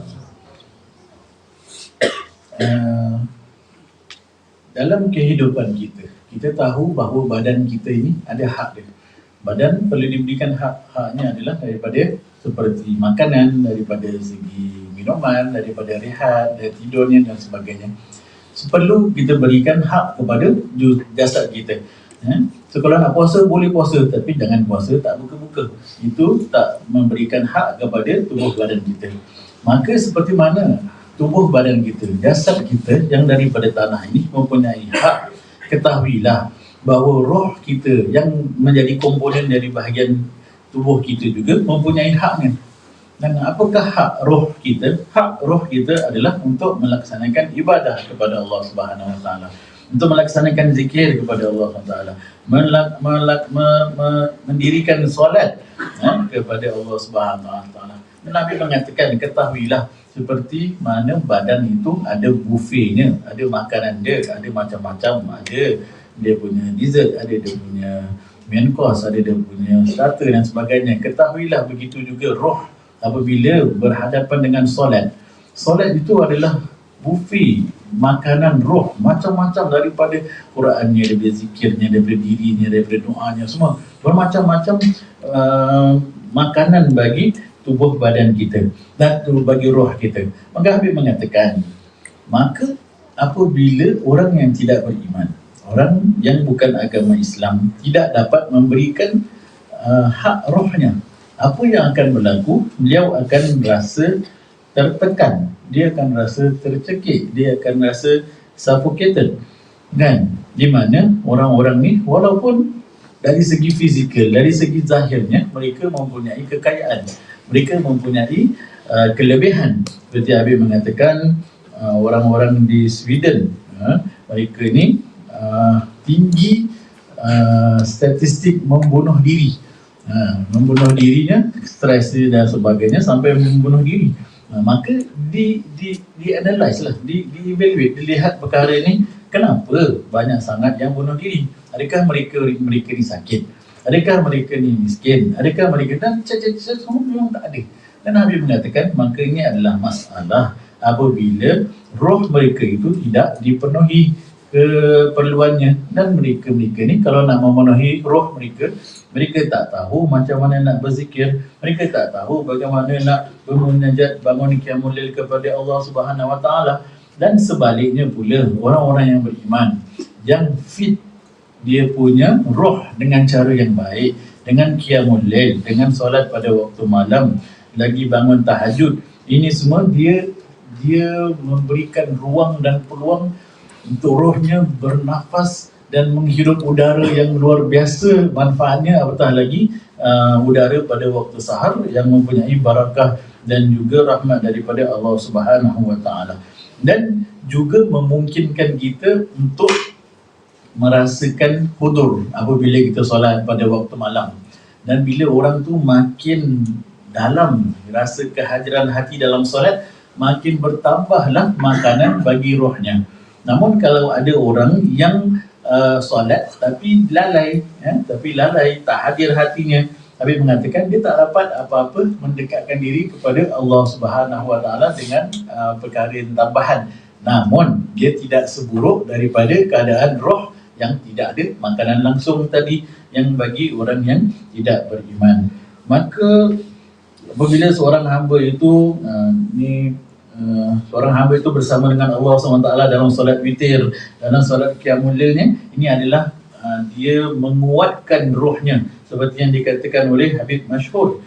Bila seorang anak kecil tu, kadang-kadang budak-budak ni diorang tak nak pakai baju, tak nak pakai baju, nak suka, tak nak makan ubat, tak nak macam-macam, tak nak. Tapi ibu bapa perlu memaksakan mereka kerana di situ ada keperluan, ada kebaikan. Jangan kita biarkan sahaja. Maka dalam diri kita ni, jiwa kita ni kadang-kadang dia berat nak melakukan qiyamul lail, nak bangun pada waktu malam dan sebagainya. Namun kita perlu mendidik seperti mana seorang ibu tu memahami bahawa urusan ini, memakaikan baju, memberikan obat walaupun tak sedap, tak best dan sebagainya, tetap perlu melakukan qiyamul lail, melakukan qiyamul lail, memaksa diri kita yang akhirnya akan mendatangkan manfaat, sama seperti ubat yang akhirnya kita akan sedar dia sebenarnya walaupun tak suka tapi mendatangkan manfaat. Begitu juga mujahadatun nafs, perkara yang berat namun dia ada satu perkara yang diperlukan oleh roh kita. Maka berusahalah terus memberi makan kepada roh kita daripada mungkin awal-awalnya mujahadah, namun akhirnya akan berpindah kepada tahap merasakan kelazatan beribadah dan hudur bersama dengan Allah Subhanahu wa taala. Maka hendaklah kita sebagai orang Islam ini mempunyai ciri yang istimewa di mana kita ini memberikan keseimbangan dan kestabilan dalam memberikan hak kepada tubuh badan kita, jasad kita dan juga roh. Tidaklah kita menjadi berat sebelah seperti kaum Nasrani yang mereka fokus kepada aspek spiritualnya saja. Contoh, tak boleh berkahwin, tak boleh pakai pakaian macam-macam dan sebagainya kan. Dan kemudian ada kaum Yahudi pula, mereka ini memberikan penekanan kepada aspek-aspek material sahaja. Maka orang Islam, agama Islam ini memberikan keseimbangan bagi hak-hak tubuh badan, jasad dan juga roh kita. ولذلك من أهم مهمات آخر الزمان الاستيقاظ قبل الفجر حتى من غير صلاة، ولو يعني 10 دقائق أو ربع ساعة على حسب فراغ الإنسان، ولو 5 دقائق قبل ما يأذن الفجر، قبل طلوع الفجر. هذا الوقت يعني 10 دقائق أو ربع ساعة أو 5 دقائق قبل الفجر فيها شحنات للروح كبيرة جدا، ترتاح الروح في هذا الوقت وتكون قوية، تدفع الأحزان، تدفع الهموم، وتتيسر أمور المسلم. فقبل الفجر هذا حتى من غير الصلاة انظر فقط يكفي الاستيقاظ. فكيف إذا كان تمكن من الصلاة والوضوء ويكفي أن يقوم يدعو ربه. هذا متعلقاتها بالروح أكثر من متعلقاتها بالبدن، الاستيقاظ قبل الفجر هذا. Dan Habib mengatakan, maka dengan itu penutupnya ataupun conclusion dia adalah di antara tugasan penting Muslim pada akhir zaman mesti cuba memastikan kita bangun sebelum subuh. Mesti bangun sebelum subuh, maksudnya bangun tahajud. Walaupun kalau tak sempat sembahyang pun, ataupun walaupun tak sembahyang, Habib mengatakan mesti bangun sebelum subuh. Before 5 or 10 minutes, itu dia minimum lah. Maksudnya dan di situ kerana Nabi mengatakan waktu sahar ni, waktu before subuh ni adalah waktu-waktu yang penuh dengan keberkatan. Kita tahu di mana Allah SWT membuka rahmatnya dan menawarkan kepada orang-orang yang berdoa dan sebagainya. Kemudian dia adalah satu charger yang sangat powerful pada waktu itu bagi roh kita. Walaupun 5 to 10 minutes, tapi dia panggil ultra fast charging selama sekarang. Dia kasih kuat. Habib mengatakan cukup walaupun 5 to 10 minutes tu dia punya charging dia Masya Allah. Apatah lagi kalau kita bangun lebih awal. Walaupun at least 5 to 10 minutes, Habib kata walaupun tak solat tapi kita zikir dan minta ampun istighfar kepada Allah Taala, kelebihannya luar biasa. Apatah lagi kalau kita bangun lebih awal lagi, melaksanakan solat, melakukan doa. Ini lagi ultra fast charging. Maka perkara ini adalah satu, Habib mengatakan cuba kita melaksanakan at least bangun 5 to 10 minutes insyaallah doable insyaallah. لو فرضنا ان الانسان ما قدر قبل الفجر فيجعل له استيقاظ في ثلث الليل الاخير. 3 ساعات الاخيره من الليل او ساعتين يكون له استيقاظ وسط هذه الثلث الاخير حتى 5 دقائق. لانه يمكن صعب يقوم قبل الفجر ثم يصلي الفجر ثم درس ثم يذهب الى عمله فيصعب عليه. فلا بد من استيقاظ في ثلث الليل الأخير ولو كما قلنا 10 دقائق أو 5 دقائق حتى وإن عاد للنوم مرة أخرى. المهم أنه قام قبل الفجر مثلا يأتي بدعاء القنوت اللهم اهدنا فيمن هديت ويدعو ربه ما شاء ثم يعود إلى النوم، فتروح قد حصلت على حظها وحقها من الشحنات النورانية ومن الأنس فلا يداهمها الحزن، وتنشط في العبادة أيضا والطاعة، تنتصر في الباطن، الروح تنتصر على النفس ينشط في العبادة والطاعة. Nabi mengatakan kalaulah tak boleh juga, kalau susah juga 5 to 10 minutes before subuh, at least ada bahagian sepertiga yang terakhir daripada malam tu, the last third of malam tu, mungkin tak semestinya the last 5 to 10 minutes, mungkin kat tengah-tengah, mungkin kat awal. Walaupun kalau kita dah bangun, kita dah zikir-zikir pun kita tidur, pun still okay. Maksudnya jangan terlepas last 5 to 10 minutes. Ataupun kalau kita bangun awal lagi sikit, kita ada kemampuan, bila kita tidur balik, Habib kata cubalah mana yang mampu. Namun ini adalah satu charger keimanan yang luar biasa yang akan menguatkan roh kita dalam menghadapi cabaran dalam kehidupan kita. Allah Taala memberikan kekuatan kepada kita semua insya-Allah. شيخنا الحبيب بكر العدني المشهور رحمه الله يقول هذا الوقت في الثلث الاخير ما شاء الله الانسان مع ربه مباشره، خلاص اطلب من الله الذي تريد، اي امر تخاف منه تسال من الله يدفعه، اي امر تتمنى تطلبه من الله مباشره. هذا الوقت شريف 10 دقائق لكنها يعني تحدد مسار الانسان كاملا. هذه الدقائق في هذا الوقت. Nabi mengatakan ini adalah apa yang dikatakan oleh guru kami semua, Habib Abu Bakar Al-Adni Masyhur, mengatakan that 5 to 10 minutes before subuh itu adalah keadaan di mana manusia kalau dia bangun dan memang keadaan itu terus escalate bersama dengan Allah SWT, terus keadaannya dengan Allah SWT, dan dia akan memberikan kekuatan yang luar biasa dalam rohani seorang manusia itu, di mana masa tersebut cukup menguatkan jiwa dia, menguatkan rohnya dalam menghadapi apa-apa yang ingin dihadapi. Nasallahu taufiq insya-Allah. Amin. Allah Taala diberikan taufik apa-apa perkara yang baik insya-Allah. InsyaAllah setakat ini sahaja kita punya nak tapi insyaAllah. Soal Ali Zainal Abidin akhad al-as'ila kullaha. Habib mengatakan Ustaz Ali dah ambil semua chance untuk soalan. So yang lain reda lah, kita semua kasih Ustaz Ali kita punya bahagian untuk bersoal.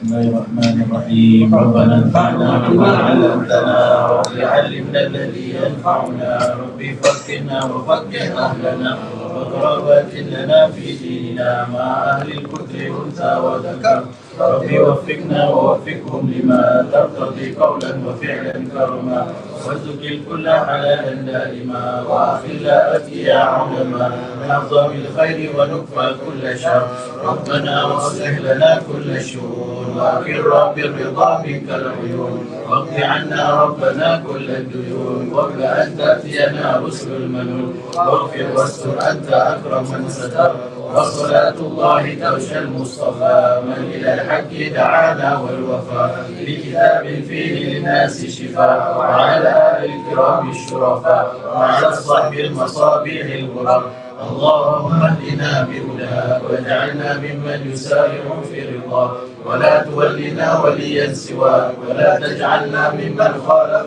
أمرك وعصاك وحسبنا الله ونعم الوكيل ولا حول ولا قوة إلا بالله العلي العظيم. يا ربنا اعترفنا بأننا اقترفنا وأننا أشرفنا على لظى أشرفنا فتب علينا توبة تغسل كل حوبة واستر لنا العورات وآمن الروعات واغفر لوالدينا ربي ومولودينا والأهل والإخوان وسائر الخلان وكل ذي محبة أو جيرة أو صحبة والمسلمين أجمع آمين ربي فاسمع فضلا وجودا منا لا باكتساب منا بالمصطفى الرسول نرضى بكل سول بالمصطفى الرسول نرضى بكل سول بالمصطفى الرسول